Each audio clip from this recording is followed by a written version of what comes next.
What is up? What is up? What is up, everybody? You're now watching the captain. Welcome to episode 21 of Police Therapy. I'm your boy, Captain Diesel, and I'm joined with my boy, Ernie, co-brothers the Blur Without Fear. How you doing, my brother? Oh man, I'm good.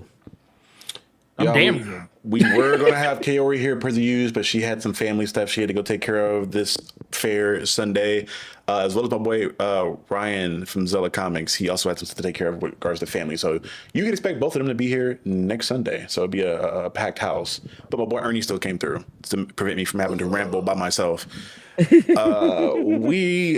think we should have some really good conversation here because we're going to get into a lot of dialogue around Black indie comics and just some of the commentary that I've seen go around, some of them in lieu of not BlurredCon, DreamCon. I'm Oh, sorry. DreamCon, yeah. And just some of the talking points that have arisen from it. I already knew there was going to be some kind of conversation coming out of DreamCon because there is every year. Usually it's centered around the con and like around the nerd and blurred community as a whole, but somehow comics got kind of pulled into the conversation, and I was curious to see your thoughts on stuff and also kind of just talk through some of this stuff.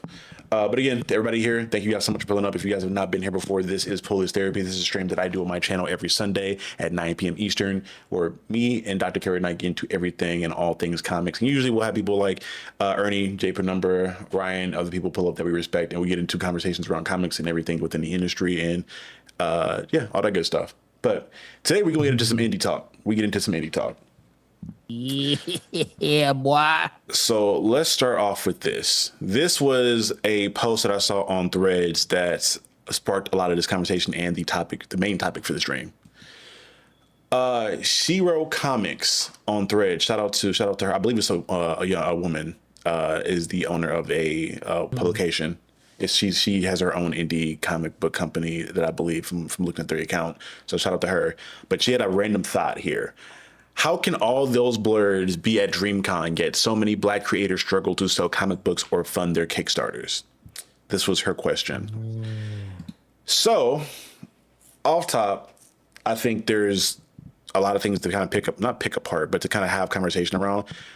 I don't think DreamCon is the best thing to equate when you're discussing all Black indie comics. Just from the main part of one, you have two. Well, not one, but you have two different things that make it very special and different than anything in the Black indie sphere. One, you have one of the most well-known, if not the most well-known Black nerd group that is attached to it in RDC world. Somebody who I would give a lot of credit for making anime popular over here in the West in regards to the casual community, because through a lot of the skits they had going around, a lot of the things that they did that went off and got popular online, you start to see a lot of those casual people have those conversations around it that made it more of a normal thing. I would give them a lot of that credit. Not all of it, but I'll give them a significant portion of it. As well as them going into DreamCon, they grew as a collective, as individuals within the industry in Hollywood. But not only that, but they also have a massive marketing team around them to make that con as big as it is. And even then, that con didn't start at that size. That con had been going on for, I think, 2 to 3 years as like a regular, like smaller con before it even blew to what it blew to. And a lot of that came from the fact that you have a lot of bigger creators that came out there for it. Because for the most part, although it's like a Comic-Con, it's more so like a content creator con in my mind. You tend to have a lot more celebrities or like content creators who aren't necessarily nerds pull up for that, especially now that there's the whole like narrative that, oh my God, bro, if you want to be where the hoes at, the bad anime hoes are at, you pull up the DreamCon, bro, the hoes is out there. So you have a bunch of dudes who aren't necessarily nerds pulling up because attractive women are there, which just happens in any thing, I guess. When attractive women are anywhere, niggas gonna pull up, and not all of them are the original created audience for it, but whole different conversation. That being said, taking that out of account, Ernie, what would you see? Like, are you noticing anything in regards to maybe the demographic that is at that convention and maybe the types of people that will support Black indie books? I mean, I've maintained my stance that nothing against DreamCon. I think it's a great thing. But I ain't gonna lie, I feel like it's a YN convention more than it is anything else. I feel like it's good for the young crowd.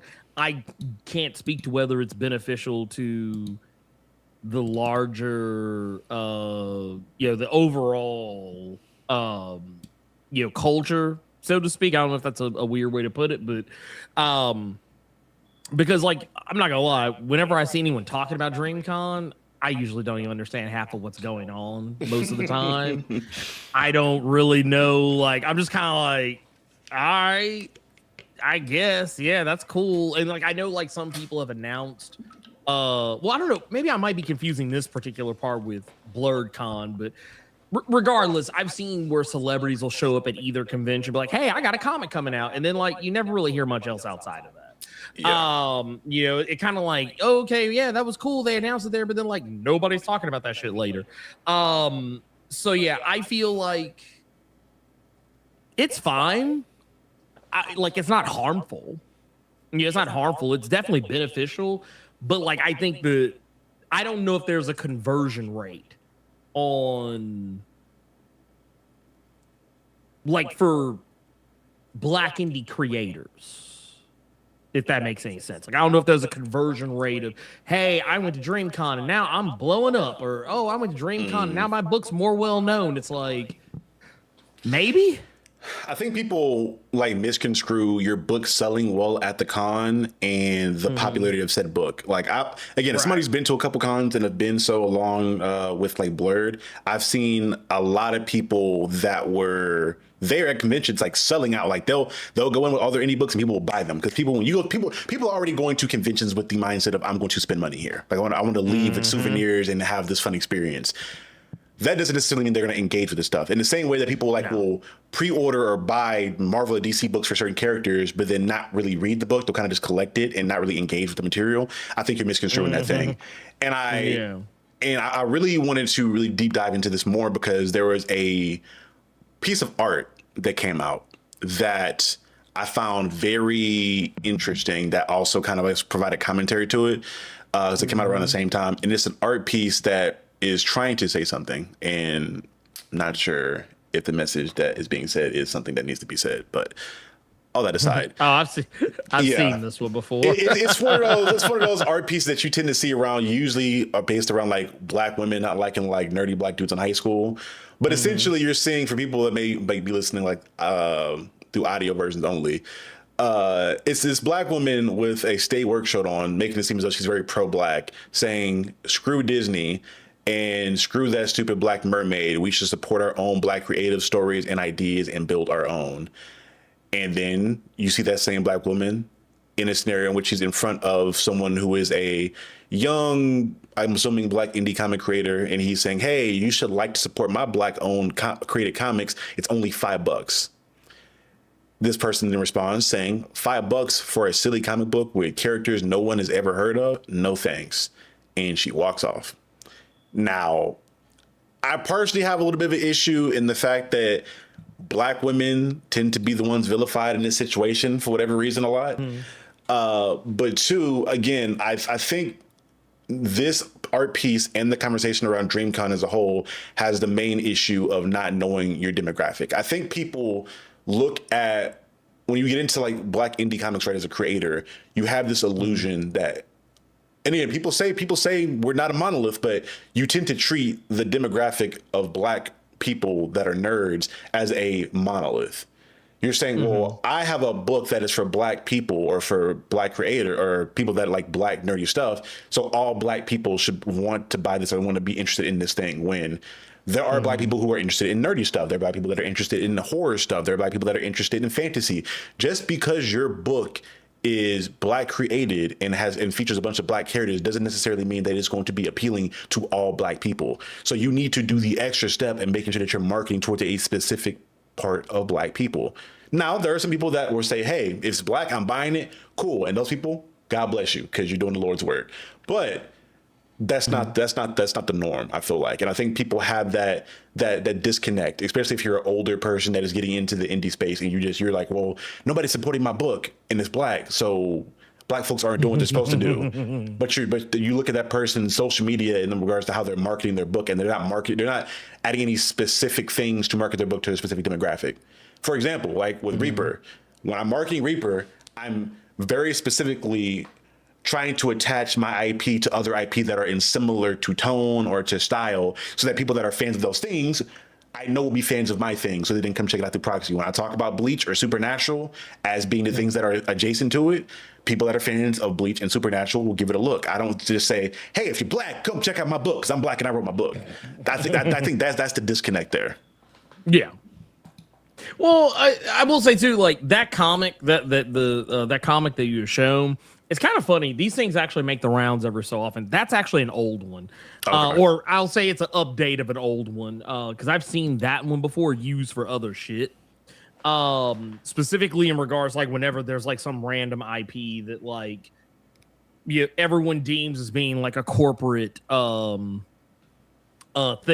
Not like grassroots developed or whatever, but no, it still rings true. Like I get the overall sentiment of it. It is unfortunate that they use a black woman to be the voice of that sentiment, because I don't think that's fair, and I think it also sets a very also I will say too that at least the original version of it, and I could even make case for that version, they do send a very ugly message that I don't feel is helpful in that, and it's kind of the thing that came up with, not to drag up an old dead horse, but it was a thing that we had to combat when talking about the DC white DC blackout and everything.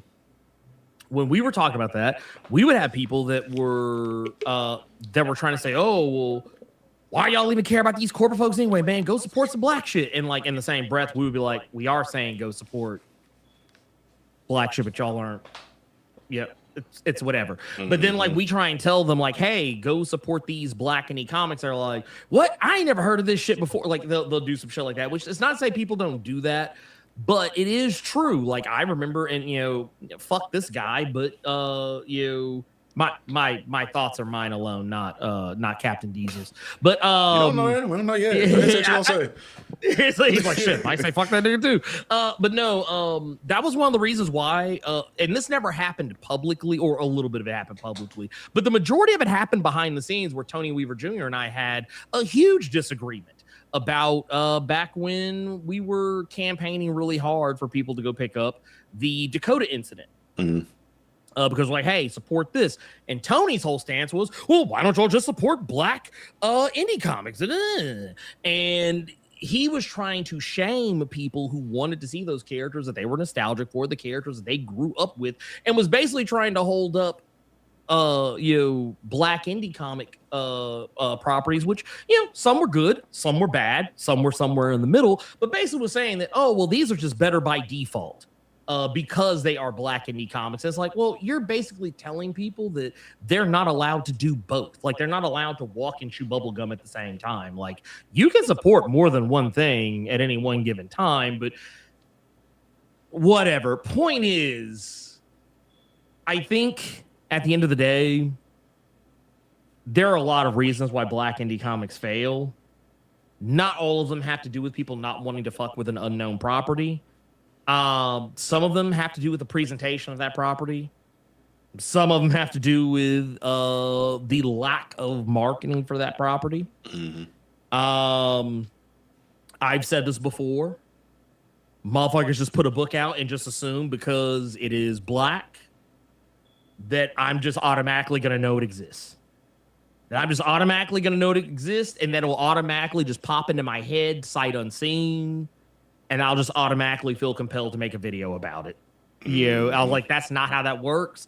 Most indie books, someone has to tell me about them. I find most of them, but like there are like certain specific ones like, oh, I didn't know this existed. And the reality is you don't know what you don't know. Yeah. So real quick, just the housekeeping stuff as a creator. Hey, we got 33 of y'all in here. Blessed to have all 30 of y'all in here, watching the conversation. But 15 of y'all liking the video. I'm just saying, if you're here 20 minutes in, you're probably enjoying the conversation. So do me a favor, if you will, and try to balance out that ratio there of likes to views. But moving on. To your point, yeah, I do definitely feel as though there is not, again, I don't, to your point around like knowing it exists. I think sometimes we have a really unrealistic expectation of Black folks that are in the realm of being comic book fans of, hey, because you are Black, you should be looking for nothing but Black indies 24/7. And as someone who I've covered a good handful of Black indie comics that I've either like bought through Kickstarter or done specific videos on myself, I've only ever found those because they were in my eyesight, or I'll ask you or JP, like, hey, what's one I should be looking out for, whatever it may be, or I'll see a post on Thread. Again, I think there are certain creators who do a really good job of marketing their stuff, right? When I looked at Mark with Mark Brandy with Crimson Sleeper Studios and Scion, right? I found Scion not through you guys, but he was making posts on it throughout all his social media and doing a really good job at presenting his book in a way that was interesting. As someone who was into horror, into gothic horror, and into Black shit, he presented it in a way to where, hey, are you a fan of gothic Black horror shit? I'm like, I am actually. Thank you for noticing. Now I'm interested in his book, and I like read the book, fell in love with the book, covered it, and I had Mark on for an interview. You have to present it because, again, there are a million different things that are indie and Black that I would love to support them all. But I tell people when I like cover books on my channel, or if they ask me to cover it, I'm only going to cover books that I thoroughly enjoy. Like, I could probably recommend somebody like, hey, this thing may not be for me, but it may be for you. I'll tell people. But as far as me going through the extra effort of like making a full video, getting it edited, and like actually putting it on the channel, I only do that for books that I personally really enjoy because I want to be able to engage in it from an honest standpoint. Yeah. And because your thing is just Black, you can't just expect me to just to magically discover it if you're not really actively pushing it in a good way. And again, that part of it too is, let's say you're somebody who's been doing this thing for 10 years, right? You're 10 years in, you've been making books and you are putting out videos for them, but those videos aren't doing the best. At what point do you then say, okay, what about my approach is not good? Is it the way, because you essentially, when you're in when you're not even just Black indie comics, but when you're an independent entrepreneur to any form or fashion, whether it be you selling food, you selling clothes, you selling comics, whatever it may be, you have to take on the responsibility, if you don't develop a team, as the creator, as the CEO, as the marketing manager, as the video editor. These are things you have to learn or you have to outsource for. And if you're recording a video and your video, just like any other video you put out, is getting overlooked really quickly because you're not getting straight to the point right away, or you don't have a really good hook to hook people in, people are going to scroll right past your video. And again, if you're 10 years in and you're not getting the attraction that you would like, I will then question, what is your approach? How can you change your approach? What are you doing to improve your approach? Because it's sad to say the quality of the book is only half the battle. Like, your book could be fire and really be out there and it could be better than any absolute thing out right now. But if you're not putting forth that same effort into marketing your book, it's just not going to find its audience. It's not a matter of how good it is. It's the matter of, can you put it into the hands of the people that would enjoy it? Well, and I would even take it as far as to say, like, man, look, I know I joke a lot of time about how I'm rooting for everybody Black, but look, let's keep it a buck. Not everybody is good at this. Some books, they just aren't good, and it just is what it is. There's not even a specific book I'm calling out, but I'm not gonna say, I won't, because it's not in that spectrum. I won't say hundreds, but I definitely get like tons of indie books sent to my inbox throughout the year, every year. And out of all of them, and I'm not just talking about Black indie comics, I'm just talking about indie comics in general. Just anybody who has an indie comic wanted me to check it out. Out of all of those books, let's say out of all those books, 50% of them are good. That's just me being real. 50% of them. 50%. Now, if I gave a hard number, I would say, okay, let's say in a given year, I probably would say, I probably get somewhere in the neighborhood of like close to 100 different indie titles. Or that might even be a little bit too much. Let's be nicer and say like 70 indie books a year, give or take, in some capacity or another. And those books, out of them, maybe like 30 of them, 30, maybe a little more than 30 of them are good. Like legitimately, like no caveats, good. Like some damn good, even less so. And a smaller margin of that are, if we're only talking about just the black indie titles, it's going to be about the same. It's going to be about half of whatever that number is, usually. And I'm not going to hold you. Sometimes I get sent garbage. Like when I say garbage, I'm not saying that the story itself is garbage. I'm saying that I get sent some AI bullshit that someone wanted to pass off to me as like, oh no, man, I only used the AI for the art. I didn't use it for the story. Nah, it's still trash. It's still trash. And like I said, it's not hating on anybody. It's not hating on anybody. I'm not even naming names. I'm just saying that like sometimes there's a lot of factors that go into why a book does not do well. And sometimes you have to look in the mirror. Sometimes you have to look in the mirror and be honest with yourself about why your book did not catch on. Yeah. I would question to people's motivations for getting into the space. Because with the AI thing, right? I remember I'm not going to call out this individual. Well, I don't even remember this person's name in particular to even call them out to keep it a buck. But this person, I think I know what you're talking about. This person sent me a book.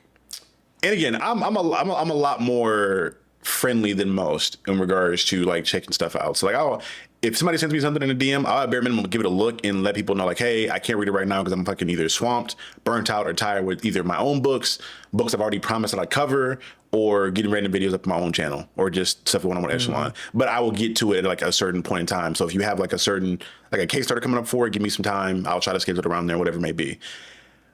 One person I looked at, he gave me a book, and I told him, I'll give it a look soon. I never looked at like the cover art for anything like that. I just said I'd get to it. And one day I got some time, I'll spin the block, went through my DMs and went and looked at it. AI is shit. Cover AI, book AI, like it was AI as fuck. And I couldn't even like get through the concept of reading because it's AI gang. I'm not about to give this no time. And I asked, bro, it was crazy when I get books like that. I don't commit them aggressively. I'm like, hey nigga, this is trash. I ask, I'm like, hey, is this AI? Like, I want them to tell me this is AI. I want to see if they're going to lie to me or not, to see if I notice. And dude was like, yeah, it's AI. I just didn't have the money for the art or blah, blah, blah. Or I can't. Usually the number one response is, I don't know any artist. So then I say, hey, as somebody that just went through this a year before, I give constructive criticism. I say, hey, brother, there are plenty of artists that have worked on big 2 books at that would, if you give them the money, would make your book for you.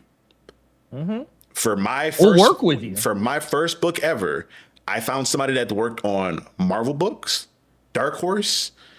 She'd done stuff for Kevin Smith, I believe, before I got to her. And I asked her to work on the book because I liked her art style. And this is after me going through a couple of different people. And she agreed to do it. And not only did she agree to do it, she gave me, although it's a little bit more pricey, but she gave me a cheaper rate than what she would charge a major studio, because she gave me like an indie rate.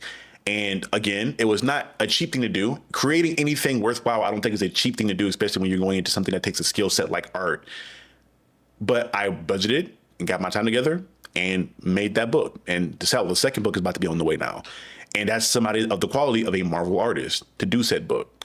So when you go about trying to cut that corner or cut any corners, matter of fact, hold on, before we get into that leads into the next thing. I was going to say this is like a third topic, but I have a short here that describes this perfectly, and I wanted to kind of use this as a way to kind of get into this in particular conversation. I'm glad I remembered to bring this up because I was about to go into a whole tangent without bringing it up. Here we go.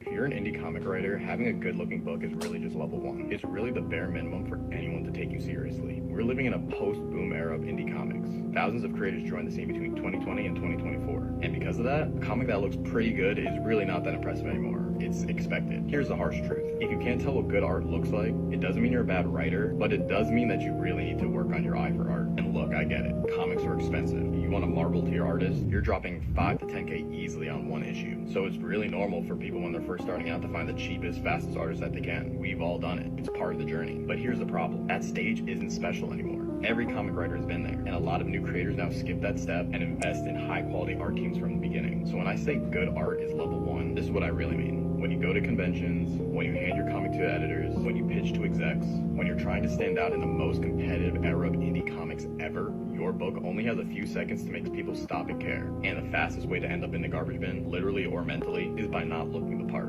Fans are the same way. Try tabling at a con with a comic that you've cut every single corner possible, and see how hard it is to make somebody spend $10 on your book. Look, good-looking comics get you in the door, not to the finish line. The art is what makes editors pause. It's what convinces the fan to actually open the book. It's really the first barrier that you have to clear. So if you're serious about making comics, level up your art team. Because good writing matters, but only if people will actually read your book. Hi, I'm Chris Moses. I'm a writer and the founder of Red Sea Comics, and I make comics full-time, and I've never worked for Marvel or DC, so if you want to make comics sustainably, give me a follow, and I'll get you there.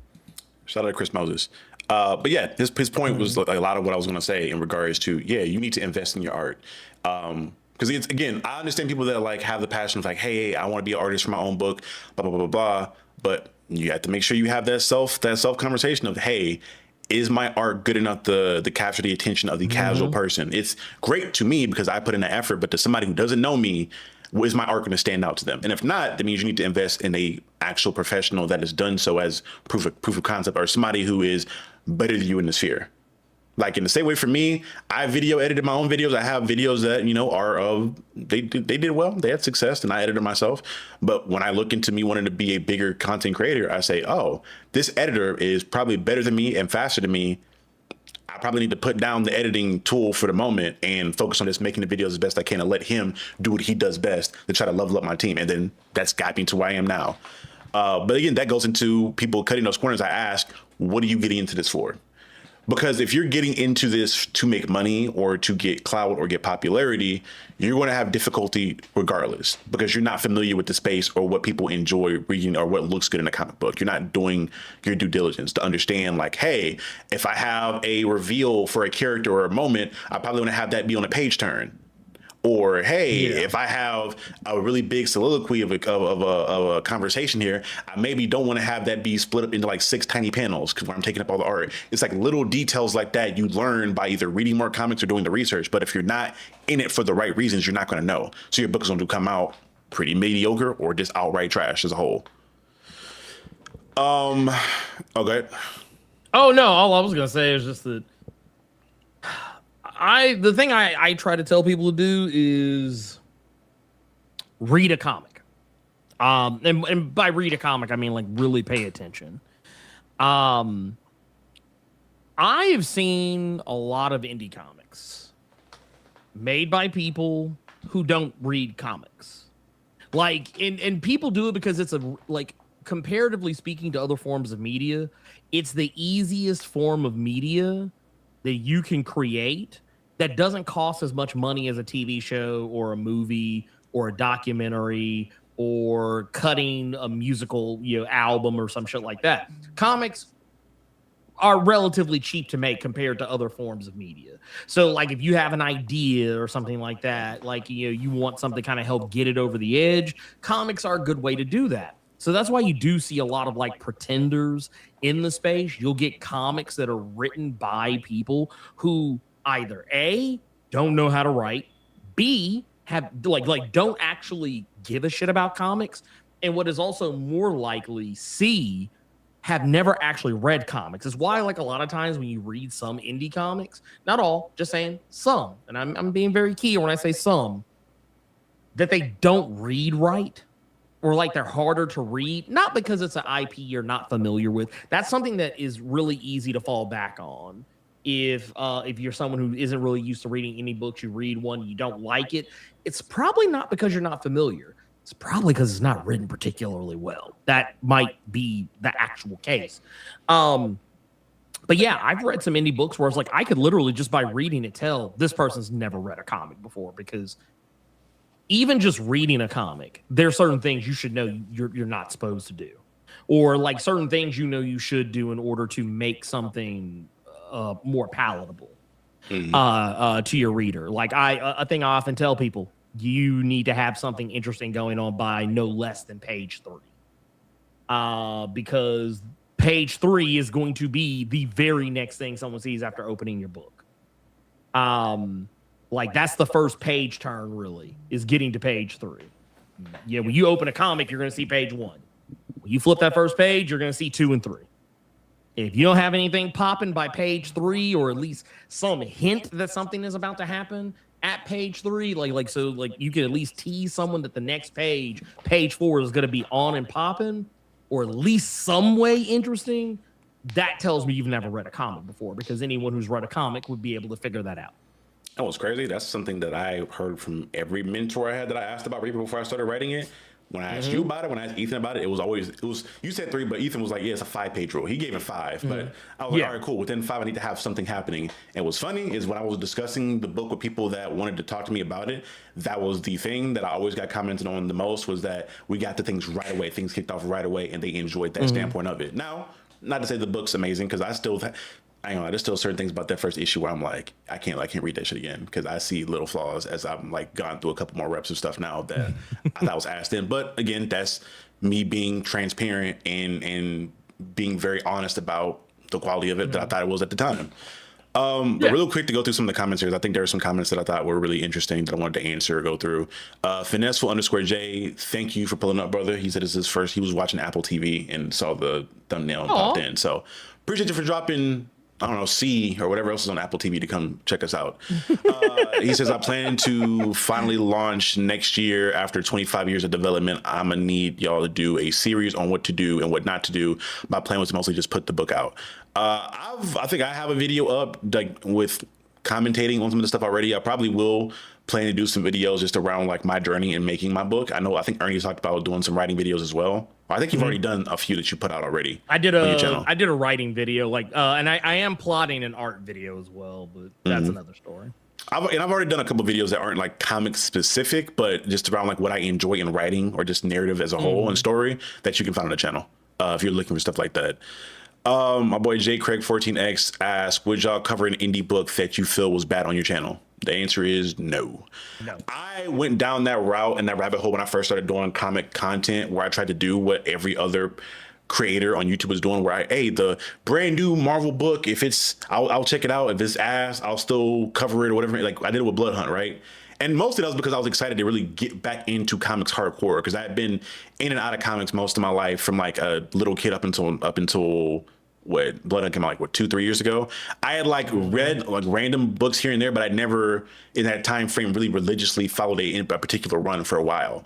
So I saw an event that was vampires, horror themed, already my thing, and it involved one of my favorite characters of all time in Blade. I'm like, I'm about to religiously buy every issue, cover every issue, put it on the channel. I went through every single issue, and by that last issue, I was fucking annoyed because the things that I didn't enjoy about the book, I still talked about, and I didn't have that same passion for it. And I personally don't like those videos. I thought those videos are kind of cheeks, but they perform well on YouTube for the most part. But it is what it is. I then, from that point on, made it a point to only cover books that I enjoy, because I want my channel, before anything else, to be something that can provide something beneficial to the audience. So you get recommended a good show or a good book that you may not have known about, or you find a particular conversation around a particular, I don't know, story point, like how villains operate, something that you didn't think about before. I'd like my content to be that, versus me talking about something I think is bad just because it'll get a click or a view. That's just not how I try to roll, because I think also in doing so, you bring a particular type of viewer to your channel doing things like that, and that's not the community that you probably want to have, in my personal opinion. No, I would say it's probably not the case. For me, I generally have a rule. People often ask me, "Hey, man, what do I got to do to get my book on your channel? What do I have to pay you to talk about my book or whatever?" And I often tell people, I generally, as a rule, do not charge people in the indie space to make videos about their content if I like their books. But I will say, if I don't enjoy your book, it's kind of a non-starter.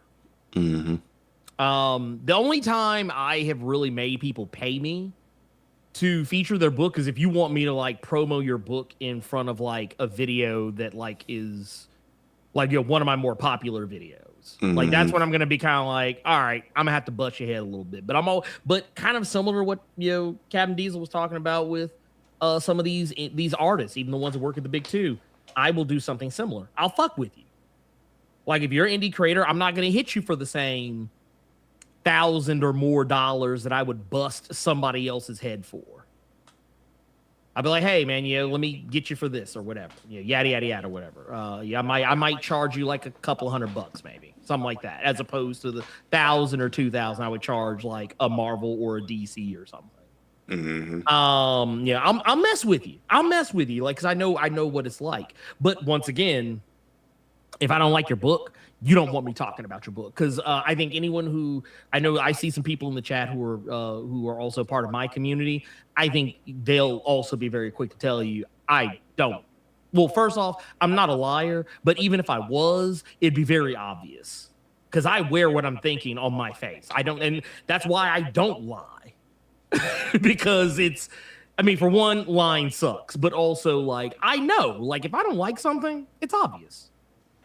If I'm not feeling something, it's painfully obvious to anyone who knows me a little bit. They'll be like, "Oh yeah, this dude was hurt." So yeah, it is what it is. But if I enjoy something, I'm gonna have a good time. But yeah, you got to give me something. You got to help me help you, because I'm not going to lie and say your book is heat when it is, in fact, dog shit. A key thing, with me, if I ever do a video on some shit, I didn't like, if I don't ever point to a specific moment in the book, if I can't look at a specific page or a specific moment in the story that I want to talk about in the service as like a example for my point, I ain't really care about that shit for real. If I give generic overview, AI summary of the book and can't point to a particular page or a particular moment, I ain't really care about that book for real. No. Boy, Jay Craig says, where you at? Where you at a beanie and a hoodie on? Brother, although it may be hot outside, in my house, especially ever since I got at my mama's house where I was like, I can control my own AC, it will always be ice cold in my motherfucking house. Because for me, I live by the philosophy, I can always warm up easy. I can never cool down. I'm a big dude. I heat up really quickly. So plus, it's just to be, we talked about the marketing aspect of it. If I make merch from a comic, I want to have the merch on at all times. You got to wear it. People at some point be like, "Oh man, that hoodie's cool. I wonder what that's from." Well, brother, I got a thing for you. And you point to it. That's what I do with that. Right this way. Like, right this way, sir. Right this way. And John Stewart said they don't come to Baba Yaga for nothing. Hey, I don't know if niggas know. I'm taking my credit for this shit. I gave that nigga that nickname. That was me. I did this shit. I built this shit brick by brick. That was me, nigga. It is true. I ain't said I want royalties for that shit, but I'm like, that's hard as fuck. I give out hard ass nicknames. I did that shit. God damn it. No, that is true. That is 1,000% true. Well, and the thing is, it's hilarious too, because it's kind of funny. One of the people who's responsible for why some of that got kicked up in the first place is one of the main folks that I would also like to point to as a case study in people not being able to write comics. So there you go. And that's not just saying from a quality standpoint. That's from I'm almost positive they probably pay people to do it for them. But that's another story altogether. That being the case, I want to speak to the idea that like I don't want people to think that like every book that comes out that you make needs to be like the fucking best book to ever be made. They're not even in mainstream. You're gonna have multiple issues in the run that are probably gonna be that'll be mid, maybe outright bad, but the run overall was good. But you need to understand that if it's your first issue that's supposed to like catch a person's eye and garner you an audience, that first one can't be mid. Nope. And also, you need to make sure that you're marketing it to the right person. Again, we said it before earlier. You can't just be like, hey, my book is for niggas, strictly for the niggas. Y'all can read my shit. No, you have to be like, hey, I'm Black. This is a Black creative thing, but it's a horror book or it's a cape comic book. If you enjoy these heroes that are similar to my hero, you'd enjoy this. And for the most part, when you look at like the more well-known Black indie books, even if we agree with them or not, they tend to do really good at that. That's how they got big like that. They look at the popular characters that you guys are fans of, whether it be an X-Men character or Batman, whatever it may be, and they let you know like, hey, that character is like my character. My character does X, Y, and Z. There you go. And people are like, well, I do like Batman, and I do like that design. I'm gonna go check that out. Even I think you can even do that with the creators you're reaching out to, right? If you look at my channel and you see that I don't cover a lot of cape comics, you probably don't want to give me a Cape comic. Like, I mean, maybe you can shoot the shot and like give it to me. Like maybe I'll probably still give it a look. But I tend to not want to cover a bunch of Cape comics because I already get enough Cape comics and reading Marvel or DC stuff. I love reading more indie stuff that has something to say, because I feel like, and this is more, again, I promise this is not me being like snotty or holier than thou when it comes to writing, but I've talked about it before in different videos. When you're writing any story, comic, novel, or otherwise, I feel like you should have a central theme or a central message you're trying to convey. If you are somebody that wants to commentate over abuse or trauma or grief or whatever it may be, you have that central message, and your story is meant to support that central message. And the characters surrounding that story are meant to reinforce that messaging. If you just give, and I tend to just notice that when people just do Cape comics that are indie, they tend to just try to like replicate what they watched or read growing up. If they're fans of Batman, they'll have like a generic Batman design of a character that'll have a really tragic backstory, and that character will just be doing cool shit on some John Wick shit. It'll just be aura farming for the sake of aura farming. Which again, that book can do well, but you need to understand that like you need to understand what people that are fans of that type of thing really want. Like when niggas make John Wick, they understand, hey, John Wick is going to resonate with a lot of really big movie snobs. Or people that like action movies, this is the shit they're going to want to see. So I'm going to maximize what I'm good at. But then understand, everybody ain't going to like that shit. They're not going to like that type of book. No. Like, again, I'll give a Cape comic a read. Again, I did it with Midnight Tiger when Ray hit me up. Matter of fact, I hit Ray up because I saw somebody else talk about Midnight. No, I lied. I was going to hit Ray up at some point, but he hit me up first. I lied. He hit me up first. But all that to say, gave me a Cape comic, and I was like, all right, nigga, a Cape comic, Tiger Boy, he seems similar to Spider-Man. I'll give it a look. And there's a lot more depth there, and he had a central message to his character, and that's why I enjoyed Midnight Tiger so much. But I don't see that being the case for every Cape comic that I read. Not saying you can't do a Cape comic, but just saying, like, put more thought and depth into your Cape comic, because there's a million indie comics out here that are Cape comics that have a cool design for a character. What makes sure it's special? Yeah, it's tough because you're going to, everything is going to kind of be similar to something on some level. And I feel like when I see shameless pastiches, I'm a little less interested. But when I can see something where it's like, okay, I can kind of see the bones of what something is, but I can also see like where you did something different. Like a lot of the indie books that I've been reading lately, and just books in general I've been reading, even like TV shows and things like that I've been watching lately. It's like I can dissect the elevator pitch for pretty much all of them. And it's kind of like a case in point. There's a book I'm reading, or just finished reading actually, called That Texas Blood. And it's a book that I started reading a long time ago, but I kind of just stopped reading it for whatever reason. I came back to it later. And when I was talking about it the other day with somebody, I was like, hey, yeah, it's basically like if you took the Tommy Lee Jones character from No Country for Old Men and made the story primarily about him, and then like the things that are going on around him, there might be something sinister, possibly supernatural, but maybe possibly not going on around it. As that's basically That Texas Blood in a nutshell. Same thing goes for a lot of other books. I can usually look at a book and be like, oh, it's like this meets this, in so and so. So I mean that's gonna be normal. But like when you start being able to, when the things are too shameless, that's when I'm like, okay, yeah, you're not trying. Mm-hmm. Like, you can make a story that is like, oh well, my indie comic is it's Superman, but he's black, and he's also got telekinesis and he's got guns. Okay, all right, I guess that's fine. But like if the story I start reading, I'm just like, oh yeah, this is just Superman, but guns. Yeah, but with guns. Like, okay. I mean, cool. Maybe. I don't know. Like, and sometimes we have to fight our demons when we're writing. Like, I told this story recently that I found some of my old sketchbooks from when I was 15. And I found some stuff that was related to a story I was working on when I was in high school. And I was like, yo, hey, I can do something with this. But here's the thing I had to recognize before I did that. The idea was not great. Like, I mean, I think the overall idea I thought was sound, but like the designs of the characters, it was very much a 15-year-old's like horny fever dream of what he felt comics were. So there was lots of TNA.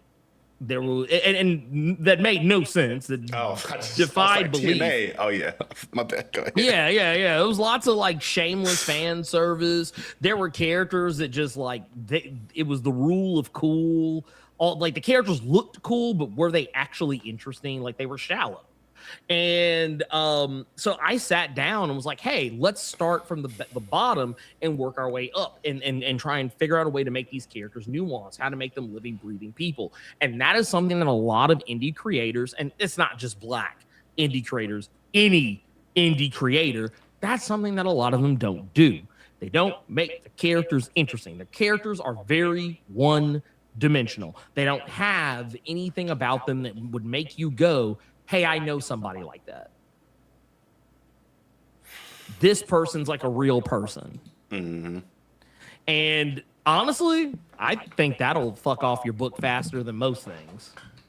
Not having that. Having just one-dimensional cardboard cutout characters. Especially if those characters are just like characters you can read on a mainstream comic shelf. I'm not even against like a character being one-dimensional if it's for a reason that makes any sense. I think there are plenty of characters within certain frameworks that are perceived to be one-dimensional on their surface. When you like take a deeper look at their motivations or who they are, they're not that. They're like, again, I always look at one of my favorite characters in Bleach being Kenpachi Zaraki, a character who on the surface is just a nigga that likes to fight. That nigga just want to fight. But if you take a deeper look at who that character is and what motivates him, like there are layers to that character that on the surface are not that easily spottable because they use him as a beat. What's the word I'm looking for? A measuring stick, essentially, to show like the scale of strength. So they don't spend time writing him that much. But to get like to the power on a chainsaw, man. Literally. Getting into some of the comments here. Shout out to Rubius Archos. Welcome. He says, hello, people. Hello. Love seeing new people here in the chat. And I saw a comment here that I thought was really interesting to kind of speak on. My boy Jay Craig says, if you try to put social messages in comics, I would ask that you have a strong enough of an understanding of what you're talking about. And yeah, I agree. And I think to kind of, because I think maybe he was discussing like the Superman angle. When you're bringing in stuff like that in the comics, I'm not saying that you have to always have some kind of like traumatic instance, rather be assault or whatever it may be, but like be trying to say something more. And that's part of the issue I had with Superman growing up on a surface level, is that a lot of the stories I read around Superman tended to be like just him fighting the biggest, newest villain for the most part. And when I read things like All-Star Superman or watched some of the animated series stuff that, again, shout out to the God, Dwayne McDuffie, that was in charge of writing, they focus on him as a human being first. The God portions of him are interesting, but it's that in relation to him as a human being and the difficulties he has with that stuff. That's what I love about Superman. He has different tragedies within the comic runs that he goes into, but at his core, it's this human being with godlike abilities, and he has to learn to take on this godlike responsibility while he is trying to have some semblance of a regular life on Earth with Lois Lane or whatever it may be, and how he adapts to that. That's what I enjoy about that character the most. And I didn't think I would ever be a Superman fan until I read All-Star Superman. Like once I read that, I was like, okay, I like this character now because of this story. Before then, I was like, all right, nigga, I guess I don't see the hype. I'm trying to get to that point with Steve Rogers and Cyclops. Me and Scott may have more of a difficulty getting there. I don't know. I still got to go back and read the Krakoa era of comics because I was not actively reading them at hardcore when that was going on. So I want to go back and read it, especially with all the stuff going with X-Men 97 now, because I've heard people rave about that era of the X-Men. So after I finish reading through this Cody Ziegler, Miles Morales run, I'm going to try to go back and sit down and read through the Krakoa X-Men era, because I have not read too many full eras of X-Men. I've read like little things here and there. Yeah, it's just this. The X-Men fandom is a very interesting one, because I think somebody brought it up earlier. It's that whole idea of I think it was, did John Stewart say it? I think somebody said it. Yeah. The idea that like, people don't necessarily know what they're talking about when it comes to comics. They kind of go off what a narrative is. And as somebody who is a avid NBA basketball fan, I know that more than anything else. There is the narrative that people run with, but when you actually sit down and watch game film or understand what's going on in the court, you understand some narratives are overblown and not 100% accurate, if at all accurate. Yeah. Boy, Aspect says the Superman the animated series and the Chris Reeves movies didn't do it for you. The Superman animated series cartoon was cool. Like, and I watched all that stuff growing up, but I didn't love it. But again, that was in the era where like growing up in a really super pro-black household, like I had a granddad who was like, my granddad was that nigga. Like if it was black, he was gonna watch that shit about that shit. He didn't give a fuck, bad or not. He was gonna watch that shit because it was black. It was black people in it. So I tended to kind of not adopt a 100% similar mindset. Because I watched plenty of things that had white characters in it. Like he still put me on stuff like Harry Potter, I guess, for better or for worse. But Superman always seemed like that. Like any character that seemed like the pinnacle of like whiteness, I kind of went away from. Like this symbol of white hope, like him, Captain America, like blonde hair, blue-eyed man wearing America on his chest. I was like, something about that nigga I don't like. But again, I've been made to see, again, through conversations with Ernie and other people, there's more to the character than that. But from a surface level, I was like, I'm cool on that nigga. I'm gonna go read Static or read some other black people over here. I used to have a similar mindset, which is why I can speak to some of that. Like I wasn't always the biggest. I mean, I used to like Superman growing up, but I wasn't always the biggest Superman guy. Like, just being real. And it didn't help that like I watched the Superman Returns movie and I was like, okay, this is boring as shit. I didn't like that at all.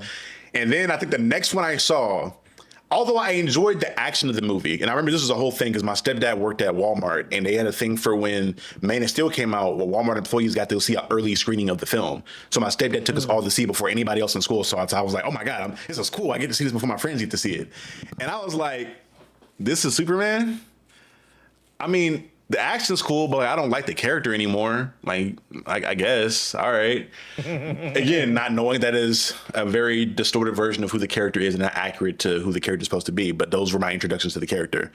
So again, that leads to me asking people just to read the things that they are fans of before you formulate an opinion. Granted. Yeah, I didn't. Yeah. It was a whole thing. It was a whole thing. Last thing. Well, first off, again, more housekeeping. Let's say we went from 33 viewers to 51 now. And for the 30 people that were here, y'all got the likes up. But now that we got 51 in here and 30 likes, you know what I'm gonna ask y'all to do with the ratio now. Let's try to get that reflect. We an hour in at this point. If y'all ain't liking it by now, like, come on now, what we doing here? Last piece of information I wanted to showcase to you and have a conversation around is an article. And if y'all have been watching the streams the last couple of weeks, y'all know that I'm making it a point to cover full articles on the streams, so I can make sure that I'm putting my money where my mouth is in regards to reading full publications and not just looking at a headline and running with it. I'm actually reading what the person is saying in said article. And I have an article here from a site that I tend to respect more than most, in Bleeding Cool, in which they're discussing DC Comics banning shops who price gouge their exclusive variant covers. And reading through this is more so a issue with Absolute Batman, because I've read through a few other articles, they had linked to this one that kind of went along with it. There is this whole legit like mini market for Absolute Batman variant covers, where people are making artificial value on these covers, where they're getting to the point of being worth like $4,000, if not more, for certain covers. And DC is essentially looking at certain realtors that are getting comic shop exclusive covers. For people that aren't aware, if you order a certain, so just for people that aren't aware how this works, right? If you were a comic shop and there is a popular run like Absolute Batman that comes out, and I want to get a special variant cover that's like listed as the variant covers list, I need to buy a certain amount of those books to then get a certain amount of those variant covers in my shop. For you to get an exclusive cover to your shop, you still have to buy a even more significant amount of those books to earn the right to get a cover commissioned specifically for your shop. I know I was talking with my shop, Oxford Comics and Games and Collectibles, because they hit me up about wanting to do like an exclusive cover for Reaper, because they were like, hey, we would love to do one with you because we do one with like DC or Marvel, but it costs like a ridiculous amount of money to get that exclusive cover. But we would love to try to get that done with like more indie creators there. Which another thing I recommend to y'all: go build relationships with your LCSs and see if they're cool with taking on your books for consignment and selling them in the shops. Because if you make them money, they can also make you money, and also it can be a really good homogenous relationship. But neither here nor there. But this issue in particular, though, I was reading through how, again, DC was having issues where they were seeing certain shops like literally sell these exclusive covers they would get from DC for 5 to 6 times, if not more, the actual value of the actual book itself. And they were looking at this as being a price gouge thing. So they were telling people like, hey, if you sell your books for more than those price points, we will then ban you from getting any other exclusive covers created from your shop going forward. And there's also an issue where you saw a particular artist. Hold on, let me go to this cover because I forgot the artist's name.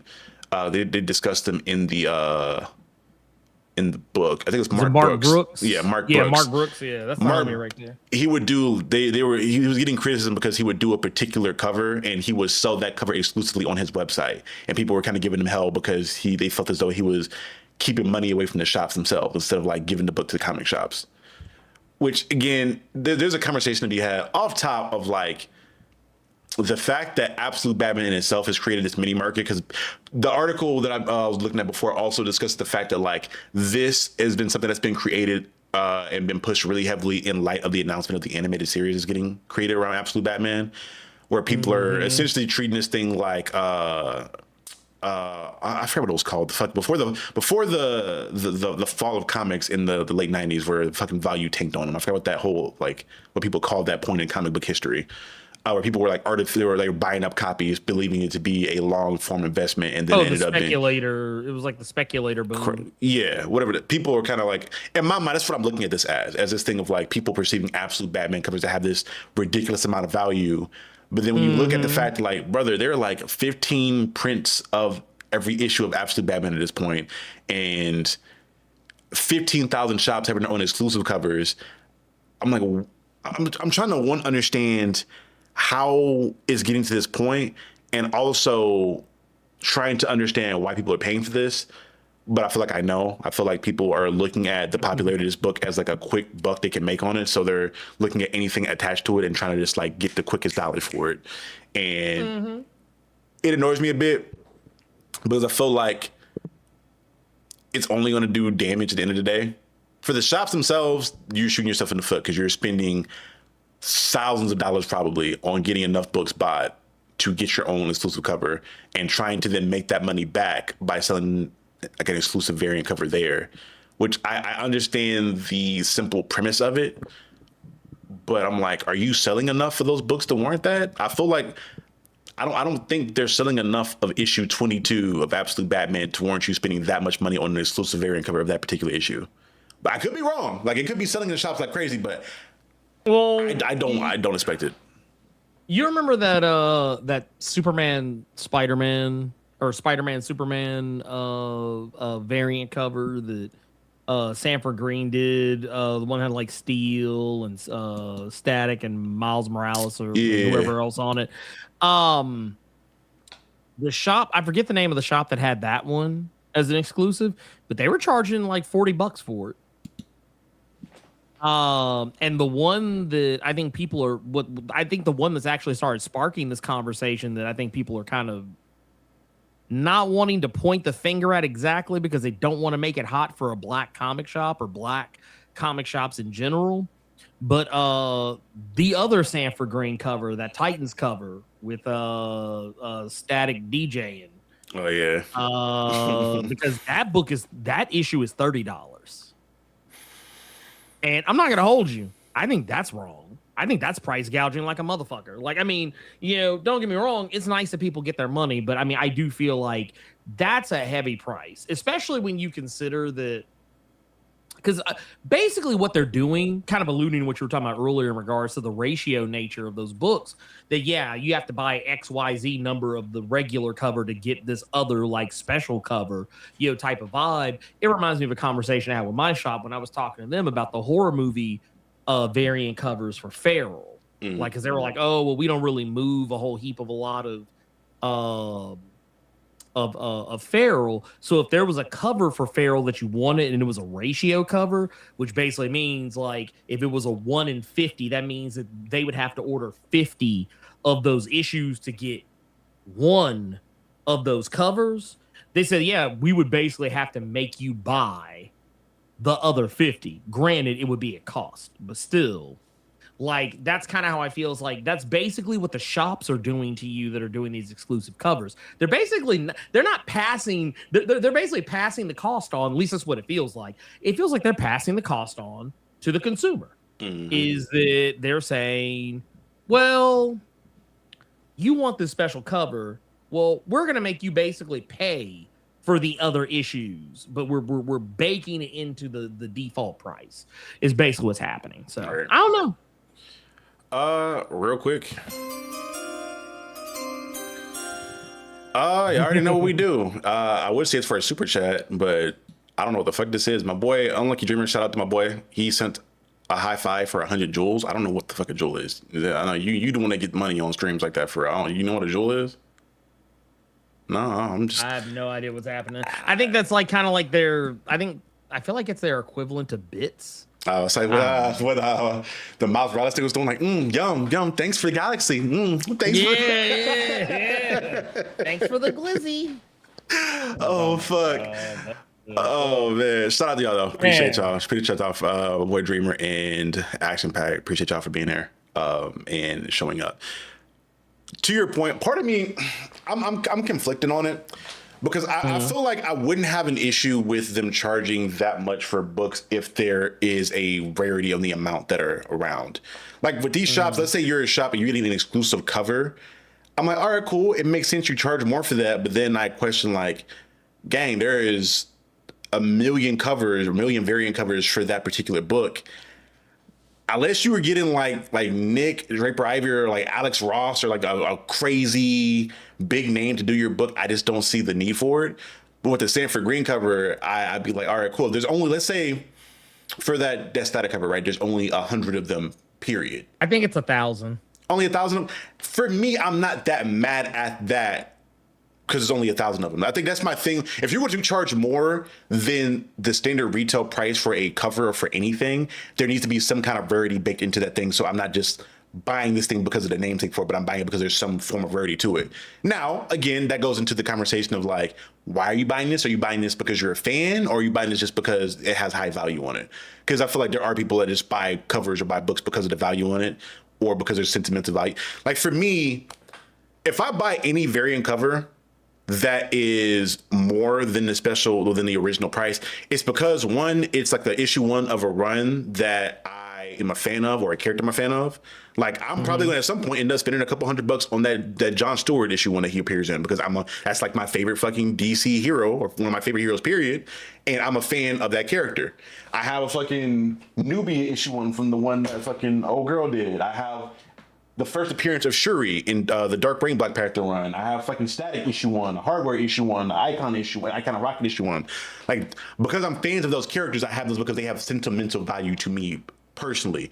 Those books aren't getting sold, more than likely. Unless I'm on my deathbed and somebody does it against my will, they not getting sold. Even then, I'm probably putting in my will that these books go into the grave with me. That's how mine are doing. I'm like, my shit's coming with me. So I understand it from that standpoint, but if you're just trying to make it a week to week, like it's for me. Don't give my comics to a white comic shop. To do some shit like that, I feel like it needs to be a special thing, though. It's not something you should be able to do on a consistent basis. And that's even what I have issue with certain variants where I'm like, the concept of variant cover for me, I like when you're looking at trying to make the book appeal to more than just one particular demographic or audience. Because that's part of what I did with Reaper, right? I have 4 variant covers of very different art styles, because I know that everybody may not dig that. Because usually I'm not dumb. I know that when you're walking into a comic shop and you're looking at shelves, for a person to want to take a chance on a book, they have to like that cover art first and foremost. And you're batting 1 for 1,000, or you're taking a big chance to have somebody enjoy that book based off of that one cover alone. So you give yourself more of a chance by having different variations of that art or different covers on that thing, which I commend you for. That's the thing. But for me, I don't charge a different price point for those variant covers. I let those variant covers be the same price as the original book, and you just choose what you want to do. I don't necessarily love the idea that variant covers are that much more than the A cover. Personally, I feel like it should be a thing of like, I'm a fan of this character, but I just don't like that cover. I'll get this cover that I enjoy. It should be like a choice there versus this artificially driven up thing, because I feel like it's not consumer friendly in my mind. Honestly, I don't even think it's good for the shop as a whole, because now you're like trying to force a shop to buy more issues that maybe they even want to have just because they want to get that variant cover that they know a handful of people are going to pay extra for. It just seems unnecessary as fuck to me. Well, I mean, let's see. Do I have one readily available? Oh, I got so much shit back here. I get.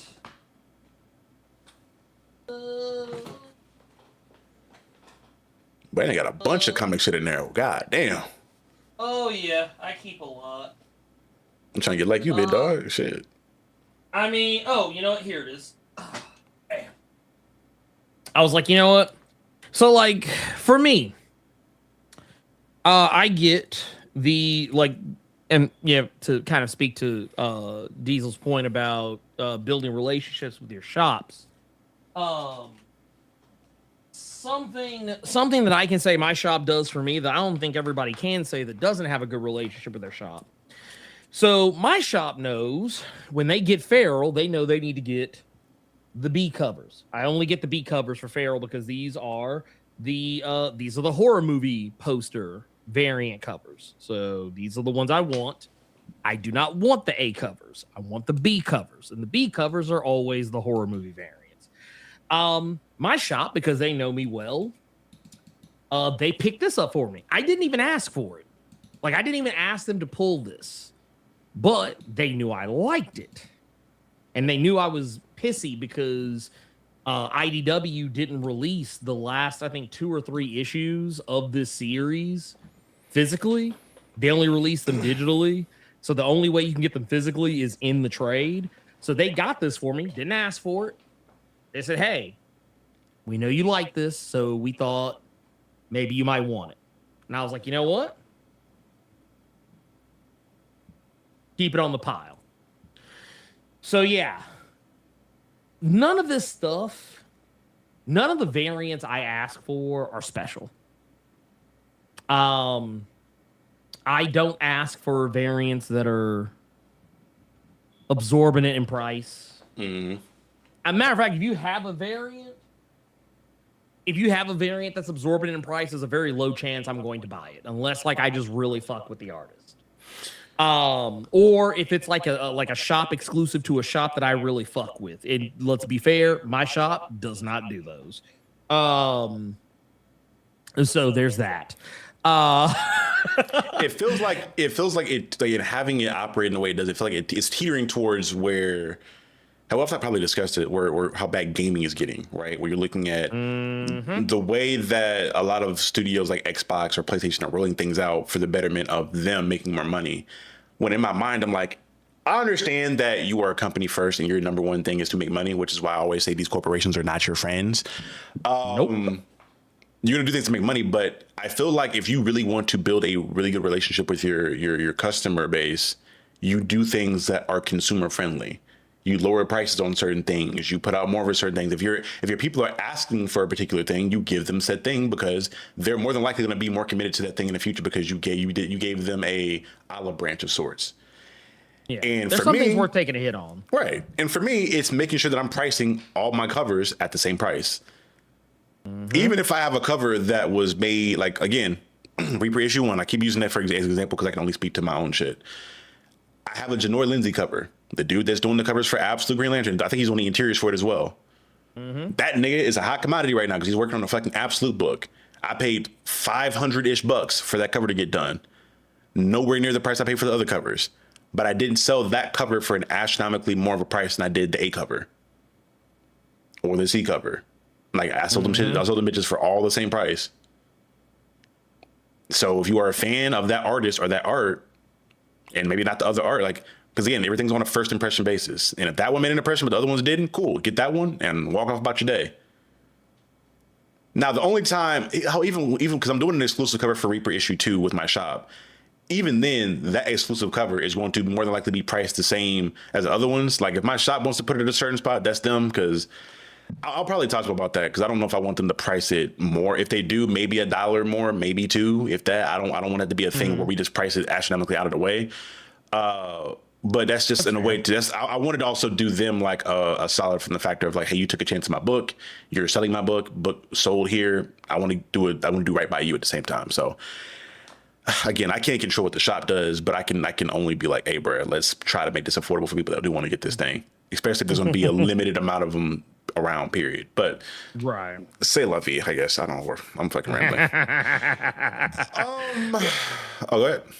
No, I was just saying. I mean, I felt that that's a very legitimate concern. Because I don't know, man. I look at comics, and we've talked about it a bunch. I made a couple different videos on like how you can make sure the community of comics is sustained going forward. Because I don't think I like where it is right now in regards to the conversations that are had, the constant bits of arguments that are had over things that are not that important in the grand scheme of things. It has gotten to this place to where you feel like you're always getting interrogated as a comic fan. Like if you say you feel a certain type of way about a character or a particular run, you then now have to get interrogated and your legitimacy as a fan is questioned because of X, Y, and Z. When at the end of the day, I feel like it should be a thing of, hey, we are all fans of comics. If you didn't enjoy this thing, cool. Don't talk about it. Leave it the fuck alone. Move on to the next thing. Don't give it your time, attention, or money, and it probably won't do well if it's fucking terrible. If you enjoy it, talk about it. If not, leave it the hell alone. Don't persecute people for enjoying a thing you don't enjoy. Well, you know how I feel about that. I've had more than my fair share of run-ins with people who don't like shit that I like. And I mean, yeah, it's one of those things. If people don't like something, that's fine. I am usually just curious, like, like if someone doesn't like something, I'm more inclined to just be like, hey, so like, why don't you? And then if I feel like I get a legitimate enough reason, I'm just like, yeah, all right, cool, whatever. I don't give a shit. It's not, look, it's not like I'm losing money off this shit or anything, and I'm not financially invested. I just like to know the reasons why. But like, I think a lot of people really need to understand that just because something isn't or matter of fact, just accept this. There's no if or anything. There's no caveat to this. Not everything is made for everybody. And I think the sooner we all accept this, the better off we're all going to be. Just because someone made a black book doesn't take away from the other books that you enjoy because you don't like black shit. If someone makes a queer book, it doesn't take away from your shit because guess what? Other books exist that are probably for you. So like I always say, because people always want to say, oh, well, no one asked for this. I mean, yeah, sometimes that's a valid thing to say, but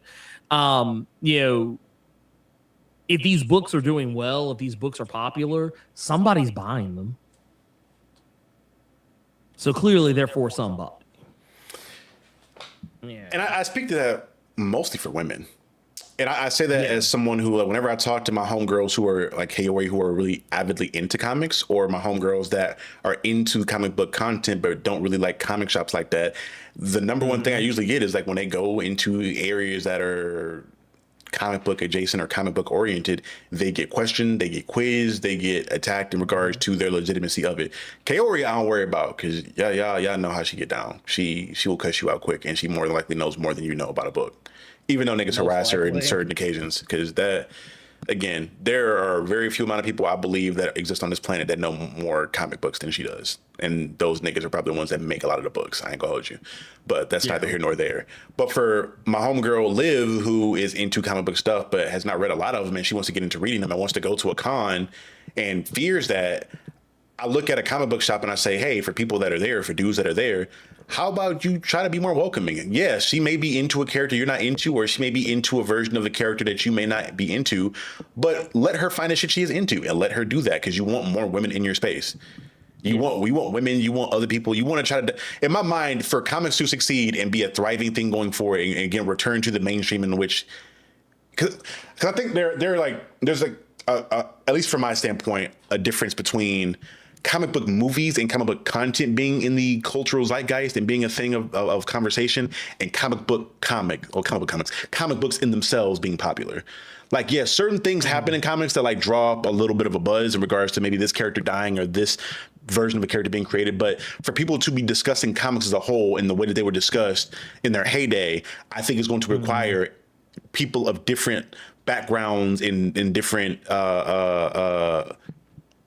perspectives to be into comics. If it's just white, cis, hetero men that are the predominant people within the space, and those are the ones you only see in the shops, and those are the ones that are all over the forums talking about comics, it's probably a bleak future for comics. That's part of why anime is taking off so much now, because you literally have everyone and their mama of every background ever discussing these anime, even anime that are niche. Like, I've seen niggas push niche anime into the forefront because there's so many different types of people that enjoy the fucking story. And although there is, you can argue there's a similar behavior in regards to niggas quizzing people on there. There's still there's still plenty of protection or like areas where like women have to like make things for themselves in regards to spaces where they can talk about that stuff. Yeah, you're still gonna see a lot of that behavior. Unfortunately, it's just, I think that you know what? I think what actually fixes it is that women in the anime space, because they have learned so much from the comic space and how things are usually tackled there, they just kind of know, we're just gonna stay over here. We're just not gonna say anything. That's why, like, you always get the narrative when a woman mentions that she's interested in like a comic or anime, and then people are like, what? Since when? And it's like, this is probably since forever. They just don't feel comfortable talking about it around you. Yeah, that's usually what I say to those guys, at the very least. And people, I think somebody said anime / manga are easier to get into. I wouldn't say that. I think they're easier. I think it's easier to get into. They're easier than Marvel or DC comics to get into, for sure. Well, it's so I'm gonna tell you what it is. It's, you have the same barriers for entry for the most part.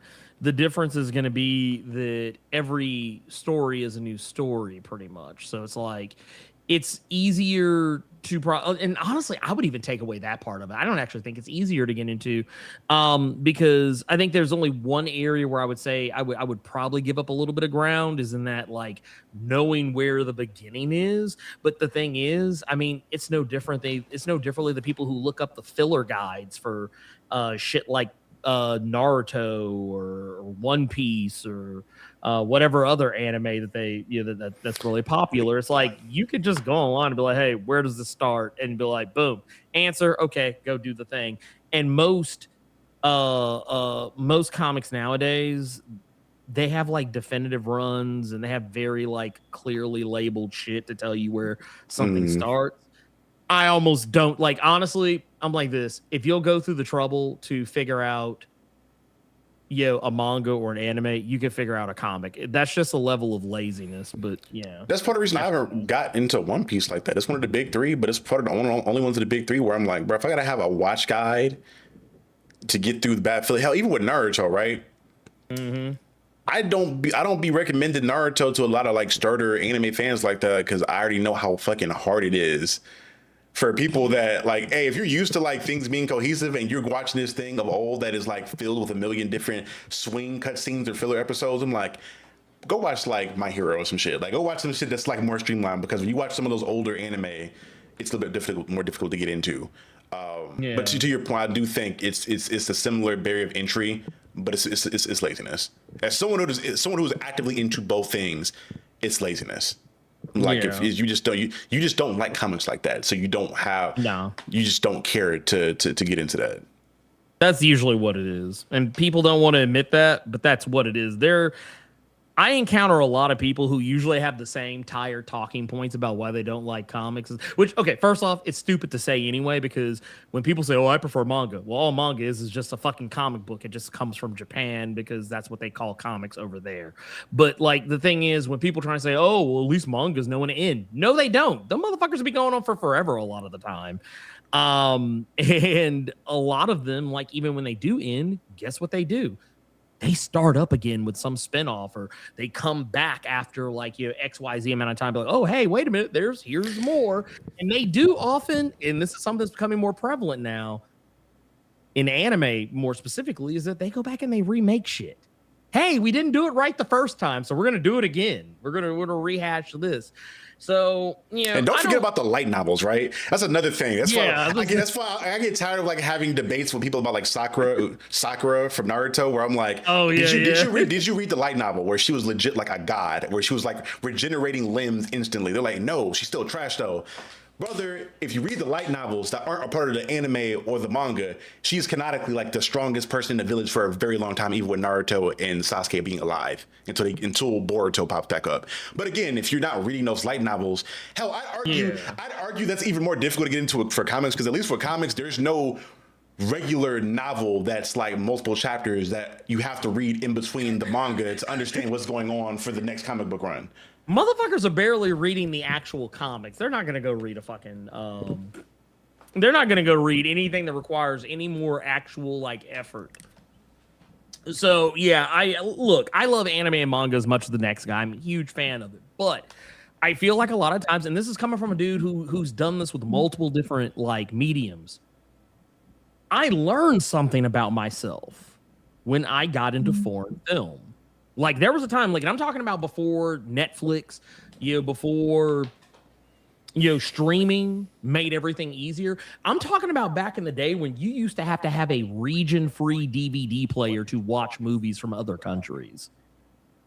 I used to collect foreign films, and I used to be one of those guys. I'd be like, oh man, these movies coming out of Russia and France and Korea and China. Oh man, these movies are way better. And it's like, no, they're actually not. The trick is that because I'm watching something in a foreign language, your brain will play a trick on you because you're reading subtitles. Your brain is a piece of meat. It's not a complex computer like the world would want you to believe.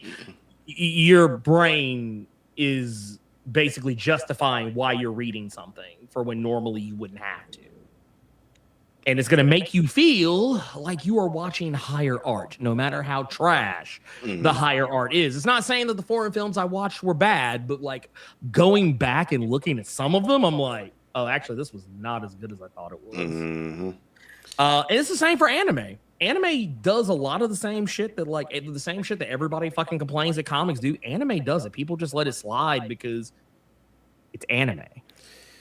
Brother, and when I get into anime shit, is the one thing they'll let bad art in anime slide too. Like in anime and manga, motherfuckers will let bad art slide. You know what? I don't think they are now. I don't think they are now because the motherfuckers will get on it crazy, but they just when you have this debate, they mentally forget about that conversation. When you look at a lot of the anime from this past year, like fucking, they were killing the new season of One Punch Man about how bad the animation was. There was a couple anime that came out, people were like murdering the animation style.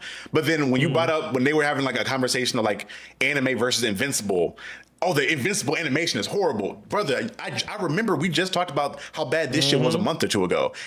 And keep in mind, and I always want to preface this by like bringing this up with people when we're having these conversations. You are trying to compare the mainstream to the mainstream. When we're having these conversations, you're more than likely comparing a shonen to Marvel and DC comics.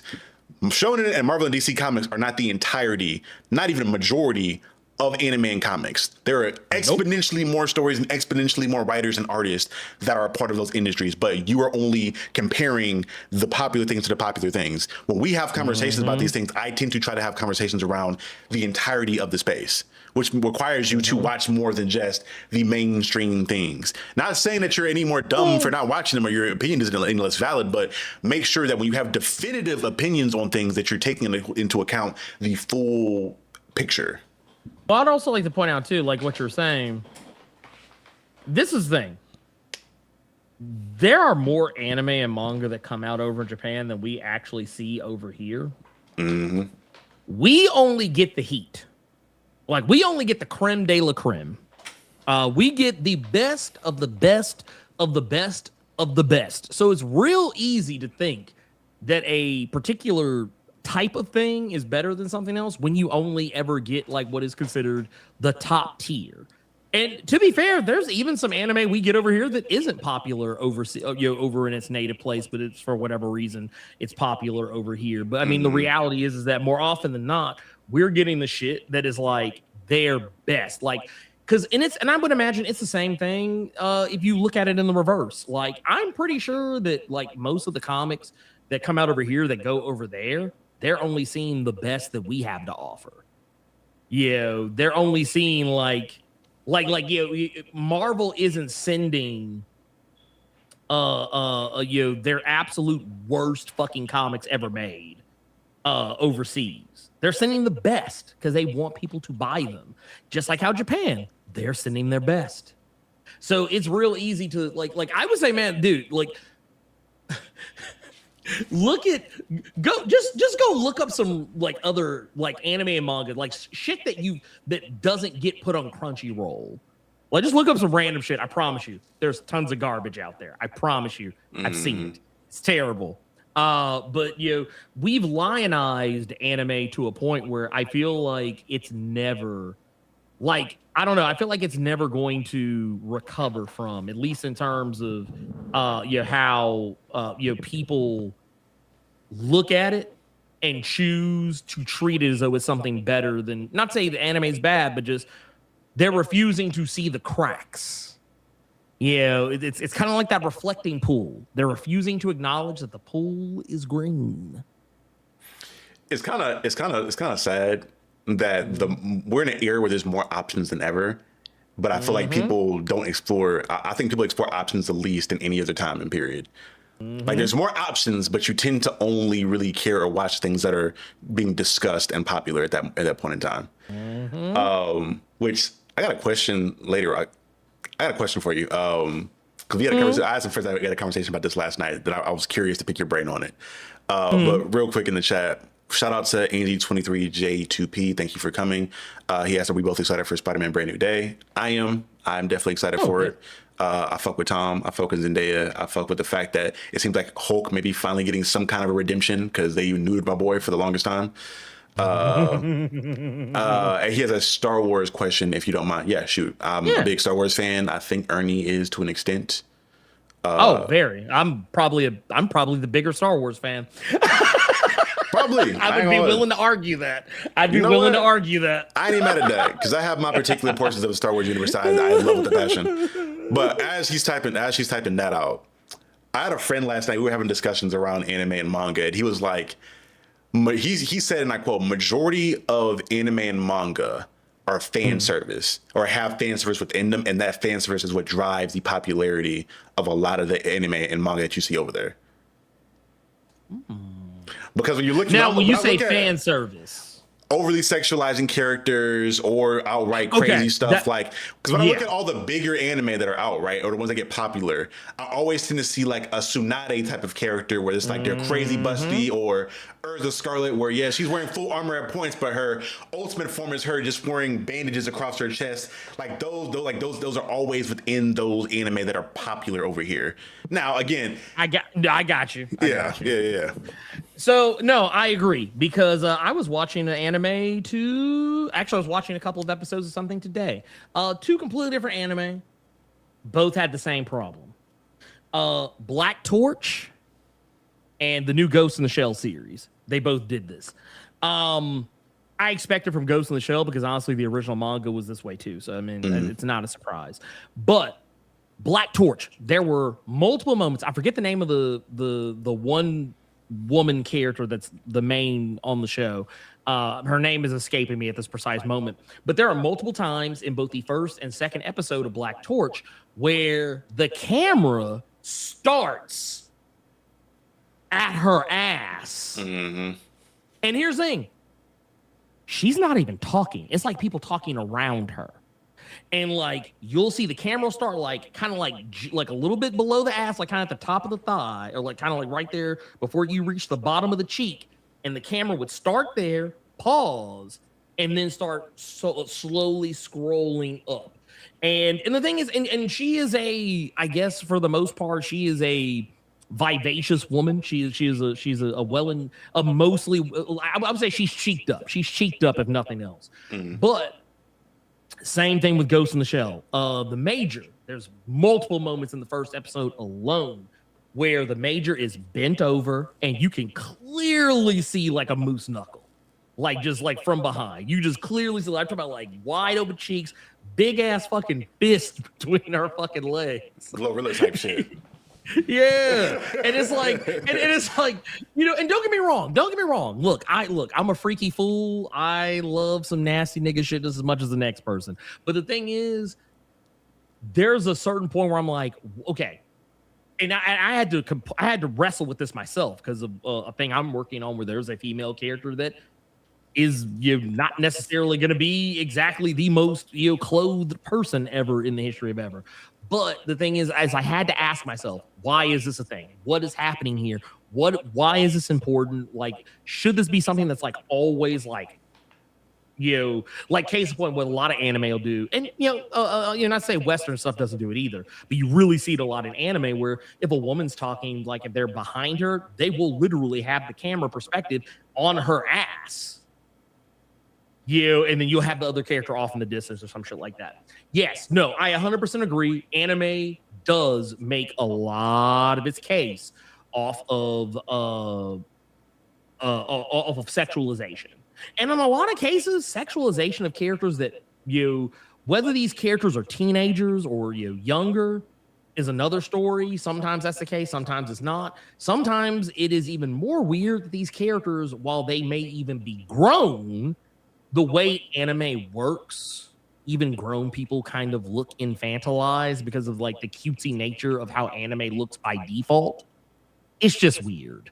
And it's why there's a lot of anime like Seven Deadly Sins. You cannot get me to watch Seven Deadly Sins. It just won't happen. Sorry, never. Oh, the never shit with old girl. I always thought that was weird. Again, so what I want to say too about this is I propose that question not to demonize anime or say it's like horrible, but more so to connect the dots and make you guys understand that like it's the same shit. Because as much as that is a thing over there, we talked about it a lot in regards to over sexualizing women in comic books and how motherfuckers like certain characters that, like when you look at the design of like a character is supposed to be like Black Widow, for instance, right? A character who is a secret agent who is tactical for whatever reason has a bodysuit with almost no pockets on that bitch at all. Like her OG design, it's a sleek black and she has like a thin belt. Where's her gadgets at? Why is she not wearing like a utility vest or some shit, or like have cargo pants on? How is she a fucking agent or a spy with all this shit, all these gadgets, but none of them are like on the clothing in itself? That's for me, a unnecessary sexualization. I think there are ways you can do it subtly and it makes sense. Because again, sex is going to sell no matter where you are, what country you are. Hell, at a certain point, I get to the point where I say, no matter what planet you're on, as long as you're a human being, sex is going to sell. And again, people try to put, because anime is the hot thing and manga is a hot thing now, people are like putting it on this pedestal because it's the big dog on the schoolyard right now. And I'm like, it's the same shit. It's just a different font. I mean, Sailor Moon. Sailor Moon had that problem. Nigga, I was watching, I don't know if you watched Tengen the recent one about like the Oni that were, it's essentially think like I'm probably butcher the comparison to it, but essentially bunch of kids who are Oni, who are demons essentially, that are against this other, whatever it may be. I'll probably explain it really bad right now, but yeah, I know what you're talking about. There's a character in it that took me by surprise because the part of the group that she's in, they all tend to wear suits. Like they're wearing like vests, like a little like three-piece suits, like long shirt, vest, fucking blazer on top of the shit. This one character in particular, old girl's wearing that, and she has a little bit of a skirt, but old girl legit, her breastises are busting out the bando, and she got a three-piece suit on. How the fuck are your yitties busting out in that form-fitting in a three-piece suit? What was that anime? Prison School? Yes. It's about the Prison scene, School's the another infamous scene with a bullet whip between. Well, I mean, like it's just weird. Like it's a, and like I said, a lot of times this is done with characters that are teenagers. Like, I mean, if you want to sexualize a grown woman, whatever, I don't care. But like, if you want to sexualize like teenagers, I kind of have to be like, look, bro. Matter of fact, dude, I remember an anime. I never really thought about it when I was like watching it like in high school. But there was an anime I used to watch called High Voltage Fighter Go Kaiser. It was based on an old SNK fighting game. And And there are characters in that anime with titties jiggling, wearing skimpy costumes where titties are damn near getting ready to fall off the costume. There's cases where some of the female characters are practically fucking naked. I didn't think anything of it when I was in high school because I was a fucking high schooler. So I was like, oh yeah, it's crazy. But then like one day I went back and tried to watch it again, as a full grown adult, and I was like, this is weird. Because this is and the reason why I say it's because it's an anime, a storyline that takes place at a fucking high school. Like all the characters, except for like maybe one or two characters, all of them are students. Mm-hmm. Like matter of fact, there's even one character when she does her little transformation thing, she kind of does like the Sailor Moon type deal where she like kind of like is temporarily naked but then not. Mm-hmm. And like when she's like turning around, like there's a point where her titties literally are doing this. And like when I saw that shit, I was like, oh damn. I was like, this is bad. I was like, I was like, do we need to check Masami Obari's hard drive? Gang. Do we need to check it? we had a whole conversation around. I asked people, if you're gonna call out some sick shit, call out all sick shit. Now, if you can suspend disbelief for one thing, suspend disbelief for everything. Because we were having a conversation around Mushoku Tensei and House of the Dragon and Game of Thrones, right? Okay, yeah. Now, as a nigga who enjoys Mushoku Tensei, I enjoy it for other parts, not the sick shit. I will look at niggas and be like, okay, when you're watching Game of Thrones and you're seeing Daemon Targaryen, who is probably the most popular character in that show for a lot of people, Buddy is doing shit like grooming his niece, marrying his niece, murdering one of his wives, and people are like, you know what? We're just not going to acknowledge that part. We know it's sick because we understand this is sick behavior, but we're going to pay attention to the other parts of the story. But people with Mushoku Tensei harp on the shit that happens in there because, again, it is sick. It is devious. It's kind of fucking wild in what happens there. But then what I would also discuss and argue is that niggas in the anime talk about how sick this shit is. They're either physically beating this nigga the fuck up or saying, I don't have respect for you. And the thing I have when we're talking about this stuff is the idea of like, if we're going to address one sick thing, let's address all sick things. Please. Let's not pick and choose because I see what content creators, but because a lot of this shit, if we keep it, a lot of this shit is just self-insert characters or people just living out fantasies. Because again, you tend to not see issues like this to this magnitude when women are the ones doing the art. Now, I'm not saying it's not the case because I love Gachi Akira, and there are some designs in there that Kei Orana has done where I'm like, my nigga, what are we doing? What are we doing, Kei? What are we doing? Well, I mean, because and not to say I'm not shitting on her for this because obviously there was nuance to this, but like there's a character in Gachiakata that like there's an essay. The younger girl? Yes. Yeah. And she is sexualized as a kid, like not like, but it's her design is kind of wild, yeah. Right, like her design is still kind of wild, but it's also kind of to fit the narrative of that fits deeper to her character and the essay that she has suffered in the past. But it's also one of those things at the same time where I'm kind of like, it still makes me uncomfortable, just right. Just because of the nature of like for one, even not knowing what had happened to her before. I was still like, now, don't get me wrong. I'm a guy who, I like titties as much as the next guy. I like cheeks as much as the next guy. I like drawing sexy women. I think that it's a fun thing to do. It's a favored pastime of mine. But I don't like doing that with young characters. Right. Like characters that are like not legal, like not of legal age. Like I feel like when you have a character that's not of legal age, I think you should. I don't know. I feel like you have a responsibility, and it makes me feel like I'm all like puritanical, which I'm not trying to be, but it just feels weird. It strikes me as sus, and considering that Japan does have a pedo problem, there have been more than a handful of mangaka who have been caught. The buddy, the Ruri Kenshin. Rurouni Kenshin. Yeah. Look, the Rurouni Kenshin guy got caught. There's been like, if you look up mangakas who have been caught with child materials on them, on their hard drive or in their home or whatever. And I'm not saying you're gonna see like hundreds, but you're gonna see a lot more than what should be comfortably revealed. And again, this isn't to demonize anime as a whole. It's the same. I'm just saying keep the same energy, because again, even with Amo, thank you for somebody bringing it up.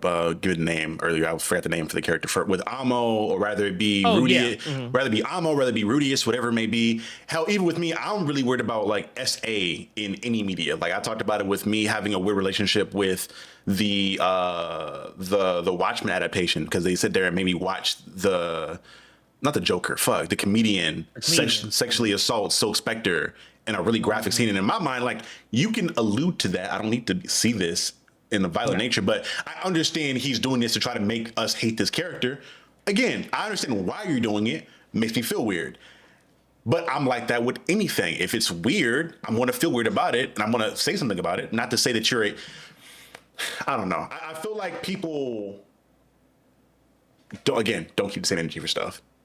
Manga is not on this pedestal above any and everything else. It's going to have its weird quirks. It's going to have its things and flaws like any other form of media. Let's just be honest and be transparent about a lot of these things. There's going to be weird. There's going to be weird shit all around. And whatever you can, if you can ignore that, because again, with me and Mushoku Tensei, I ain't gonna hold you, gang. Because I talked about it, because I only watched seasons 1 and 2, and I'm like, yeah, this shit was weird, but it wasn't that bad. One of my homies who read the manga was like, my nigga, I need you to read this. And he showed me some of the shit that happened later on, and I was like, ooh.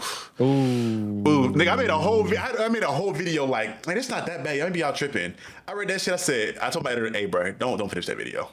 Take that down. Well, it's like, hey. Go ahead and let that one go, Pimp. Let that one. That joke was kind of wild. What's that Candyman meme? Hold on. Yeah. I've been there. Dude, I've been there with some stuff. Like, there's some things where, dude, oh my God. So once again, a lot of my anime was consumed in my formative years in high school. So there's certain anime, when I go back and watch them now, I'm like, ooh, that's problematic as fuck. Yeah, dude. Like, I'll point this one out too. There was one, and actually, I think this might have been from a guy who got caught slipping. But there was it was like an OAV or OVA or whatever, called Plastic Little, and the people that are in it are teenagers, and they are showing these girls running around with their titties out. Oh my God. And like I said, when I was in high school, I didn't think anything of it. And hell, I'm talking like not even just high school. I'm talking like middle school. I was like I think I was like eighth grade, I think, when I first saw Plastic Little. And I was like, oh wow, this is crazy. And I remember me and my friends, we were giggling about that shit. Yeah, but once again, we were eighth graders. We didn't fucking know any better. So it's like, yeah, like coming back to it, like going back and watching it like as an adult, I was like, ooh, this ain't it. I was like, this is like, I feel like this will get you on a watch list. like for real. And I get it. I get it. And some of that sick shit made me tied into like a good, because again, I go back into it, like there may be some sick shit tied in. There may be like a good story buried beneath all that sick shit. But when that sick shit gets to a point to where it's hard to ignore, I can ignore I can ignore Master Roshi doing some weird pervy shit in Dragon Ball initially to get to Goku doing some fight shit. But once Master Roshi does that shit a certain amount of times, or does it to a certain extent, I'm like, all right, what are we doing? What are we doing? Yeah, like what is this? Like at what point do you say enough is enough? Like when are you willing to stand on business and say this ain't cool. Yeah, but Again, not to demonize anything. If you like your sick anime, as long as it's not literally underage to a crazy extent, enjoy it, do your thing. Just don't pedestal shit, because it's all like there's issues with any and every form of narrative and art. It's gonna be there. Don't pedestal shit. yeah, please. Don't. That being said, to get out of that sticky cesspool we were just in, I want to know, do you want to give a little bit of a teaser for people that are here for some stuff that we working on? Sure. You know, I'm not going to say too much. We're just going to show something, because you know me, I don't have no self-control when it comes to not, well, hope I would have such a difficult time writing for a big publisher and having an NDA of like, hey, bro, you got to wait 3 months before you can say something about it. Because I swear to God, I will really want to I really want to be able to show this shit out to people. But I'll just show this for a second for people. I'm not going to say too much about it. Just know, if you're going to be in Durham, North Carolina, September 26th, you'll hear more about it. This is all I'll show y'all. Oh shit, yeah. This is all we'll show you. Oh yeah. If you know, I wasn't sure. I didn't know which one you were gonna show, so I was like, I was expecting the other thing. I was like, oh. Yeah. If you know, you know. That's all I'll say. That's all I'll say. Back into the chat. John Stewart said, did we get any more info on the Children of Blood and Bone issue? As far as I've seen, he was asking, was there any updates on the Children of Blood and Bone thing?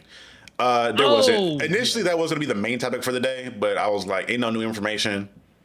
I don't really want to beat a dead horse. Ain't no point in me going back into it again. So I just, until we get like some, there will probably won't be any news around that shit until the actual movie comes out, where like NDAs and shit are probably over with. Yeah, I saw some. I was kind of going. I dove into BookTube to kind of learn a little bit more about what was going on. And I'm not gonna hold you. I actually feel like, I ain't gonna lie, I feel like half of the discourse is because people don't know how to read. But that's just me. Yep. I think that's what a lot of it is. Kind of, and you and Kaori talked about this too, I think, a little bit, like kind of like off to the side. But like, you know, people just not being able to face the reality that maybe something wasn't exactly what they thought it was, or are misreading what somebody is. Yeah, but that's, I don't know. Right. I could be wrong, and I'm happy to be wrong if that is the case. My bad, Gunzuki. If you didn't know, do in the chat. I'm assuming he's new, or he or she is new. Doesn't know. This, what I'll say is, this is my character James from Reaper. This is Kellen Hart from Heart of the Darkness. Oh. If you would like to know more about what's going on here, go read issue 1 of Heart of the Darkness on Global Comics, and go somewhere to read Reaper, because you can either get it in, if you're in the Atlanta area, you can go to Oxford Comics, Games, and Collectibles and get a physical copy, or you can go to the echelongraphicnovels.com website to get a digital or physical copy from there as well. And I guess that leads into me doing my due diligence. For people that are not aware, I am Captain Diesel. This is Captain Diesel's Dojo, but I am also a co-owner of a comic book publisher by the name of Echelon Graphic Novels. If you go to the Echelon Graphic Novels website, which I think I have it linked in the description of this stream. If it's not there, you might have to refresh to go find it in the description. But we have a bunch of different comics of varying genres and whatnot that are on the website. You guys can go check out. Some of them are done, some of them are in progress. But yeah, if you want to read some more stuff that I personally would put my name on in regards to quality of books, I think Ernie's read a couple of them. And I have another one on the way. I'm doing a 5-issue horror series that I'm really excited about, that I really put a lot of effort into. And I'll probably get a Kickstarter for that first issue up in a couple months here, once I recover financially, because your boy broke. Oh, making comics costs money. John, thank you for bringing it up. I'm so sorry, Angie. She put the Star Wars question in there. I forgot all about it. I saw it. And we got caught up. Yeah, go off. This is the last thing we'll answer to before we ready to get up out of here. But Angie23J2P asked us, do you think Keanu Reeves would play a good or a great Darth Revan? If you watch The Maul, Shadow Lord, do you think that the pink Twi'lek Devon will become Darth Talon? Keanu would probably do the action parts okay for Revan, and I'm not, from what I recall of Darth Revan, he isn't the most emotionally expressive individual in the world. So I mean, maybe he could probably do that well. It's not like, in my mind, I would look for somebody else personally, but Yeah. I think Keanu has range more than what some people want to give him credit for. I mean, yeah, he's universally known as like to be like kind of like a rangeless person. Like he has two modes. It's either it's either Ted or Neo or John Wick. And if you really want to keep it a buck, there's not really a whole lot of daylight between those three roles. Yeah, I think that there's more daylight between Ted and like a neat, like, you know what? Actually, I tell you what. Yeah, no, it's like Ted, Neo, John Wick. But even between that, there's not a lot of daylight. I think he could do it because, I mean, he's a serious actor and he'll take a role seriously. And I think that's something to take into consideration. I actually think that he would do a pretty good job with it. As for Old Girl, maybe, but it's, as far as like the whole like Talon thing, it's possible, but I'll be the first to admit that is something I did not finish. I actually did not finish Shadow Lord because I kind of slick forgot about it. Like I got not even halfway. I think I had like a third of the way through it and just kind of was like, oh shit, this is a thing. Like I just remember like, oh yeah, this is the thing I didn't finish. But just with what I've seen thus far, I mean, I would be okay with it, but I'm gonna tell you what, my issue with Star Wars is that, like, for as much as they focus on like the Jedi and the Sith and the, you know, everything in between that, I don't care about any of that shit. See, I'm a bounty hunter, mercenaries, criminal underbelly guy. Like I was a dude that was very interested in all of like the criminal underdoings that were happening in the Tridge, in between the Tridge and the prequel shit. Even when the prequel shit was coming out, I was way more interested in like the bounty hunters and the criminals and the, you know, whatever. The Jedi and the Sith are cool, but they are not the most interesting characters a lot of the time. Like they're cool and they're fun to watch, but like I think they work better as, you know, space wizard in background. I would personally disagree, but I would only disagree from the standpoint of the fact we've only focused on fucking the Skywalker era for the most part now.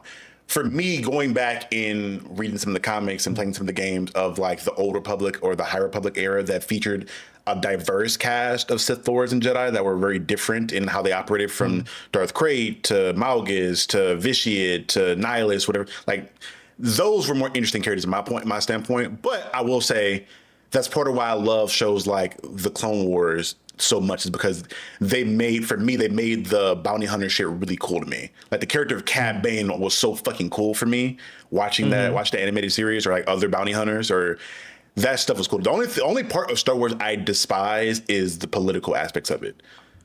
I don't like the fake. It's very hard for me to get into fake politics. And when I say fake politics, I mean like space politics. Or even when we get in like anime, right? When it comes to like the Uchiha and the Leaf, like the policy they have, it's hard for me to care. It's hard for me to care. I mean, I can understand that, but I will definitely argue that people not caring about that is how we got into the political situation we're in today. You know what? I'm not gonna hold you. Fair. A lot of the shit that happened in the prequels, the shit that even I didn't find interesting. Like I like Andor. I like the politics and the way things are handled on Andor. But like the stuff that was going on in like the prequels, a lot of that shit that I used to make fun of, a lot of it has actually happened in our real world politic today. Right. And it's one of those things where you look at it, you go, shit, maybe if we would have paid more attention to the prequels, maybe we wouldn't be in the situation that we're in right now. You know, I agree to an extent. I will agree to an extent. If people had the media literacy to understand fascism in those, because I think somebody was talking about how like essentially One Piece has become the like face for a lot of rebellion in the world right now. I think was it Belgium? It was some country. I think it was Nepal, where they raided the Capitol building and like got the guy that was in charge up out of there, like ran him off with a helicopter evacuation. And they burned that shit down and they put a fucking the pirate flag, the Straw Hats flag. I was like, that's kind of cold. I don't even know One Piece. I mean, but that's cold as fuck. That's cold as fuck. Well, and that's the thing. Whenever I talk to people about One Piece and they're like so shocked that I don't like One Piece, I always point out I love the politics of One Piece. I just don't find the show interesting. That's kind of where I'm at with One Piece. It just takes so long for me. Like I got I think I finished Sky P. I was like 200 episodes deep. And it didn't catch it didn't catch me. People were like, well, it's fine. You got to skip Sky P. You got to go. So I have to skip an entire arc of the actual show. Yeah, no, I've had people tell me that shit. And I'm like, okay, look, if I got to skip, like, because someone was like, hey, just skip to episode 200. Something. I was like, bruh. Now I will say, I know they're doing like they're giving like a Dragon Ball Z Kai treatment where like remastering it and like cutting out all the filler. I'll probably give it another chance once that comes out. If it's like a cleaner, like, hey, we're getting rid of all the shit that's not needed, or we can condense Skype here down to like 5 episodes, I'll probably go through and watch One Piece at that point. I mean, that would be fine. I would concede. But see, my thing is, if you're cutting out all the filler, I mean, you're still talking about a 1,000+ episode series, over thousands of chapters worth of a series. I'm still looking at this like, this shit's still gonna be like hundreds upon almost 1,000. It'll probably still be almost 1,000 episodes once they get done doing whatever it is that they're doing. That's just me though. You already know I have the addiction to have to know how stories end. If you can hook me, I ain't putting your shit down because I have to know how the story ends. I can't. I feel like I don't. Part of it I feel like is undiagnosed autism. I'm not gonna lie to you from friends that I've talked to, because literally if I get hooked on your story, I have to know how it ends. I literally will want to fight my friends. Like when my friends put me on the anime that they know didn't finish, I get angry. I want to fist fight niggas. When I had my homeboy he put me on like the Dead Man Wonderland or Gangsta or Black Lagoon. And I'm like, you bastards, you know this isn't finished. What the fuck? He's like, well, go read the manga. I'm like, but nigga. It's like I want to turn into that one girl that's trying to explain shit to Lil Mama, and she's just like, that's what I want to turn into when that happens, because I don't like that shit. I don't like when I don't like when shit ain't finished, or like, it'd be peak. It'd be cold as fuck. Yeah, it just doesn't. I'm like, why the fuck? Because fuck us. That's why. Right. But that is essentially it. Ernie, do you have anything you want to tell the audience about, or where they can find you, or what you got going on and coming up? Well, I mean, you can just go follow the channel. Blur Without Fear on YouTube. Follow me on Threads. Been doing a weird thing with X-Men 97 lately. So if you like X-Men 97, I've been doing watch-alongs, which have been fun thus far. I plan to keep doing them for the remainder of the 5 episodes that are coming out for the rest of the season. And I've also been doing breakdown videos of things that I've discovered after watching the episodes multiple times, and little insights and things that I have picked up on because I read way too much fucking X-Men. And I've also got some interesting other things that I'll be putting up this week. I got a David Crownson interview that's on the way. We're going to be talking about Killer Bee, the movie that, or rather the comic that's getting turned into a movie. And we talk a little bit about Harriet Tubman Demon Slayer and what it takes to make your comic, or what goes into making a comic that Hollywood would find of note to make something out of. I will be tuning in for that one in particular. I find that sounds fine. It's good talk. It's good talk. It was a 3-hour conversation that I somehow miraculously cut down to an hour and a half. John, so we're gonna get into the police therapy here in a second. I just wanted to get through some final things. Yeah, we're gonna get into that. But yeah, I'm working on. I've been reading. I've low key. I ain't took a hiatus. Again, I think when you're a well-rounded nerd, you have the issue of like you can't ever put 100% energy into everything. So like I ain't read as many comics as I probably should have recently. Like I'm behind on some books. I'll probably sit down one day this next week and like bulk catch up on shit that I'm behind on. Because I still got an indie book, which I'm gonna be covering Air Force Ones if y'all haven't read that yet. Shout out to Wingless Comics. My boy Brian Lambert. Yeah, I read that, really thoroughly enjoyed it, but I gotta sit down and just like I gotta write notes and collect notes and things about how I feel about it and actually do a video on that one.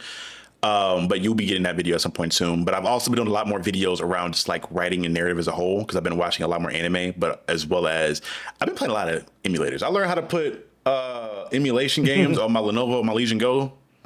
I've been in my bed watching basketball, watching the Summer League, or having a podcast on in the background, playing my little games on my emulator, having a blast.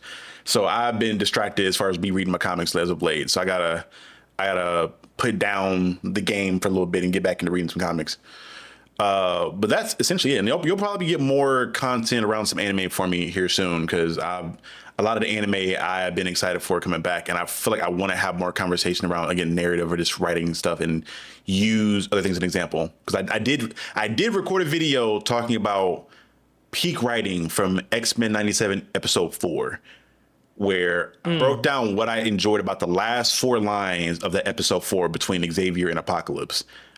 I thought that shit was some of the best writing, period, and how efficient and simple it was. And I broke down that and also compared it to some more of the wordier things that I also thought was dope. So I'm trying to have more conversations around writing as a whole in the channel. So y'all probably get that video next week, especially now that that Mushoku Tensei video is cooked. Because the shit my nigga had me read, I was like, yeah, I'm not putting this video out. Y'all not about to eat me up talking about this shit. I ain't about to get killed. Man, look, brother, no. I always say, hey, I am liable to change my opinion upon further information. I mean, he ain't wrong. I mean, he's true to his word. I can say that. Cause nigga, yeah. Jesus Christ. Woo. No, thank you. Yeah, the police therapy of it all. What have you been reading as of late, bro? What you got?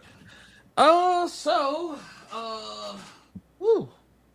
A lot. Well, I can't talk about this one because I haven't read this one yet. But I read Dispatched by Ignition Press, new book that just started.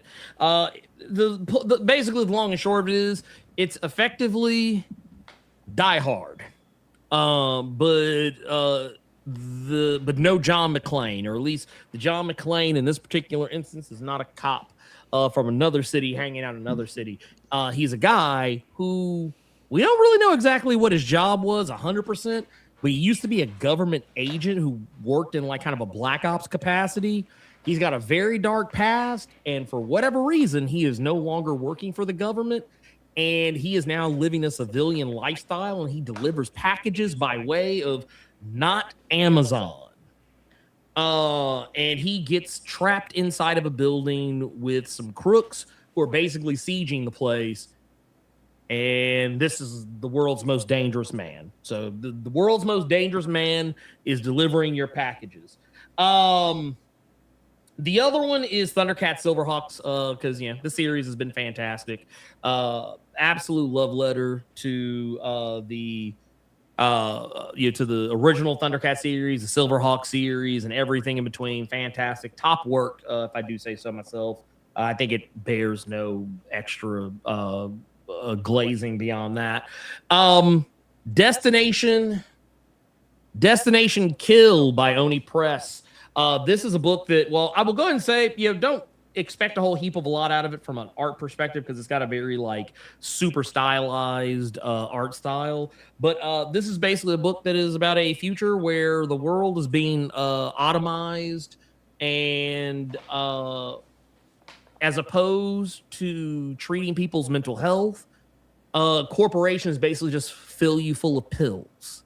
And it's about a cop who basically is kind of one of those very same people, and she's dealing with what is effectively a conspiracy between the government and shady tycoons. Also, one of my favorite books is back, Die, which is the second series, Die Loaded. For those who don't know, that's the series where the people who were playing not Dungeons and Dragons got sucked into the world and ended up being trapped and ended up having to live their lives as the characters that they normally played. Well, this is the follow-up series where people connected to those people, they get sucked into the world and end up learning there's a lot more to the world of Die than what they initially thought. We got Rascal Randy. Rascal Randy from the Exquisite. Yeah, Rascal Randy. This is I think this is a one shot that basically they were doing where basically you're getting to the origin story. You're getting like kind of like an aside. You're getting like an aside for the old Rascal, who's one of my favorite characters from Exquisite Corpses, even though he doesn't really do a whole heap of a lot. Also, Shout out to the homie James the Third. That's the homie right there who is working on the Aladdin series over at Dynamite. James is guy, talented brother who I've had on the channel a few times to talk about his books. Well, he is the writer of Aladdin, and it's hilarious because he is a comedian, so duh, it's funny. But also kind of tickles that itch for Aladdin that if you especially if you have any nostalgia for it. If you have any nostalgia for Aladdin, I highly recommend. And I also got the second issue of Innards by Rob Guillory and Sam Lottie. This is it's basically the elevator pitch. What if Event Horizon, but it doesn't take place in space? Takes place like digging into the Earth's core. Like, what if you dug so deep you found another dimension? There you go.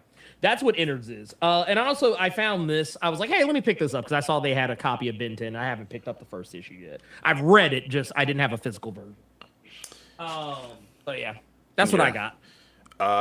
For me, I don't have the physicals on hand because I've been paying for my own books to get made. So my pull box in my shop is fat.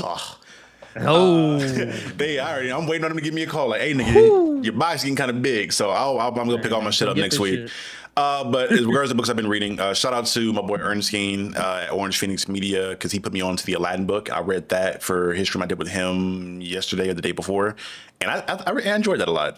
Especially as someone who like watched the movie growing up and watched some of the show as well that they had on, I think it was Disney XD or whatever that was over the summer. It was good. I enjoyed that as well. Which, hey, whoever's in Dynamite, hey, let me pitch y'all. Let me get over there and write an Atlantis book. Let me get a little 5-issue Atlantis. I will write that for y'all. Free. I'll do it for free. Nigga, I'll do it for free. Let me get that. I really want to write that. But side note, as far as other books I've been reading, I sat down and read through Something on His Only Doorstep.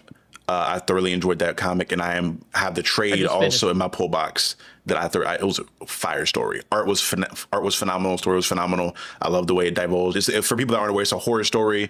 You're essentially following these two kids throughout their entire livelihoods, and one of them is into the occult and ends up potentially being haunted by decisions that he may have made as a child that follow him later on in his life. And you see things just devolve into fucking sickness, and I love it. Y'all know me in horror. How I get that about horror. I was also reading. I'm behind on Exquisite Corpses. I need to catch up on that. I've been going back and finishing reading the Cody Ziegler Miles Morales run. I have the first issue and I read, I think, like the first 5 issues, but never finished it. So I'm going back to try to finish that before the new run drops with him. And was in August or September? Brian Hill. Yeah. Brian Hill joint. Yeah.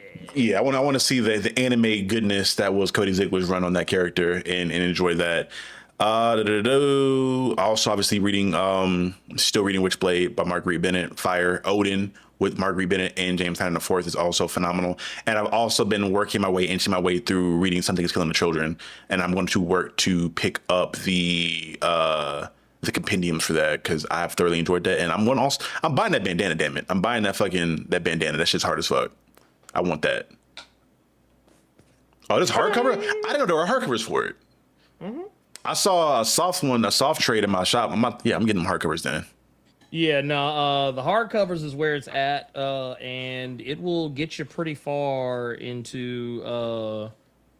It'll get you pretty far in. Like, it'll get you through the first 2 major story arcs, which I think is like somewhere in and around 30. Well, this says chapter 15, but it's 30 issues. Yeah, I think it's 15 across both books. Because there's only 40 issues out in total, I think? Something like that? Like, actually, they're past 40 now, I think. Shit. Yeah, Something's Killing Children, man. Just keeps chugging along. I will get those because I've been buying House of Slaughter, but I've told myself I'm not. Now that I know they're connected, I refuse to read those until I catch up and reading. You'll spoil some of Something Is Killing the Children if you read House of Slaughter first. Okay. That's just me giving you fair warning. But yeah, they are on issue. Actually, no, the lies I have told. They're almost at issue 50 Damn. I need to catch up on that shit. But yeah, hardcovers is where it's at for me. I need to. I'm a hardcover connoisseur at this point.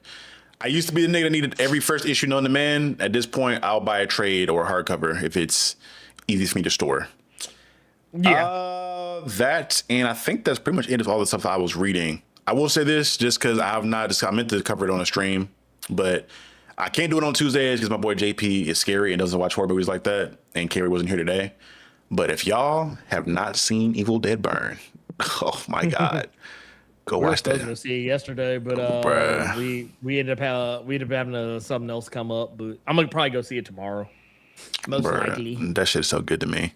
I've already for the most part enjoyed most Evil Dead things, especially a lot of the newer films that have come out. But this shit was. I love how grandiose Evil Dead is. Like it's like the title cards are just. I know it's so extra, but I love it. I love how extra it is. And this is definitely one of those to where it's tonally, atmospherically, suspenseful and horrific, but it's just some outright violence, like aggressive, hardcore violence that it'll also like disorient you, make you feel uncomfortable. That I also loved about it. Dope movie, and I'm also excited because apparently the next movie in the franchise, Evil Dead Wrath, has already been filmed, so it shouldn't be long. Shit. Yeah, the director is Vincent. It's a long foreign last name. It's the director's name. He did a good job on that, and I think he may be doing an adaptation of The Mask. Apparently, like the OG, the comic book about it being like how dark the actual comic is. Which if he did this, I'm excited to see how he tackles that because that should be fun. And Yeah, I wonder if the they Mask bring. comic is not for the faint of heart. Hopefully, they bring like Jim Carrey back for a cameo for that one. I'd fuck with that. But that is pretty much all that I have to offer you guys. Oh, somebody asked. I'll answer this quick question. He said, "How much on average are you paying to make your various books? How many pages?" For me, with my artists that I have, like for Reaper, for a 26-page book, I'm probably paying somewhere between $400 to $4,500 in total between interiors, colors, and that's not including the different variant covers I get done because I have like my go-to people I use for covers, but I try to. We talked about it as far as the variants go and making sure that people have something that's cool to them. I tend to look up the big names and like hit them up to be like, hey, would you be willing to do a cover for your boy? And I have them do a variant cover, and those are usually they gonna bust my hair for about like a $300 to $500 depending on the person. Which I think I'm gonna hit up Soraya. I'm probably butchering her name, Soraya Jean. I know she's a Korean woman that does really dope. I love the way she does women. She did a lot of like Supergirl art that was dope. And I'm gonna try to have her do my one of my big women characters in Reaper going forward. Which we friends on Threads. That's the homie. So I'm gonna get with her soon. But that's it. Again, for everybody that is here for the first time, Angie, JAR, hell, I fucking saw Carter pop in randomly in the fucking chat. I was like, I thought that's that nigga's first time here. Shout out to my nigga Carter. He be talking shit, but I fuck with Carter heavy. Fuck with my Memphis nigga. That's my boy. Thank y'all so much for popping in. Again, if you guys are here, if you got here later, if you want, a lot of the Black Indie conversation was earlier in the stream, so you guys can watch this after the fact and scroll back.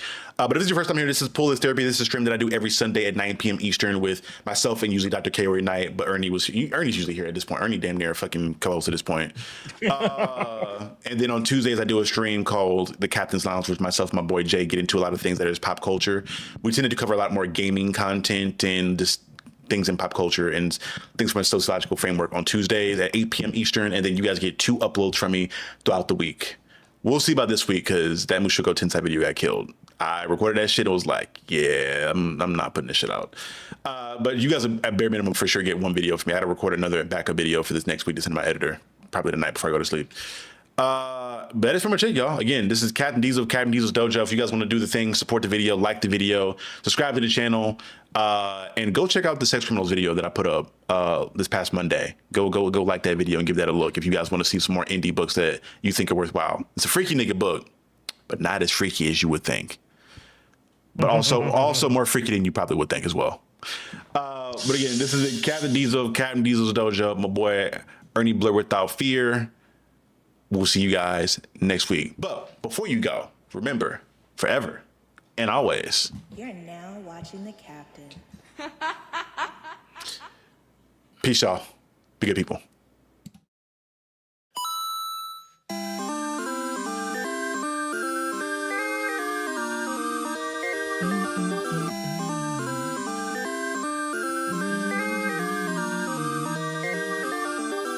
Come and play with me, we control it like how you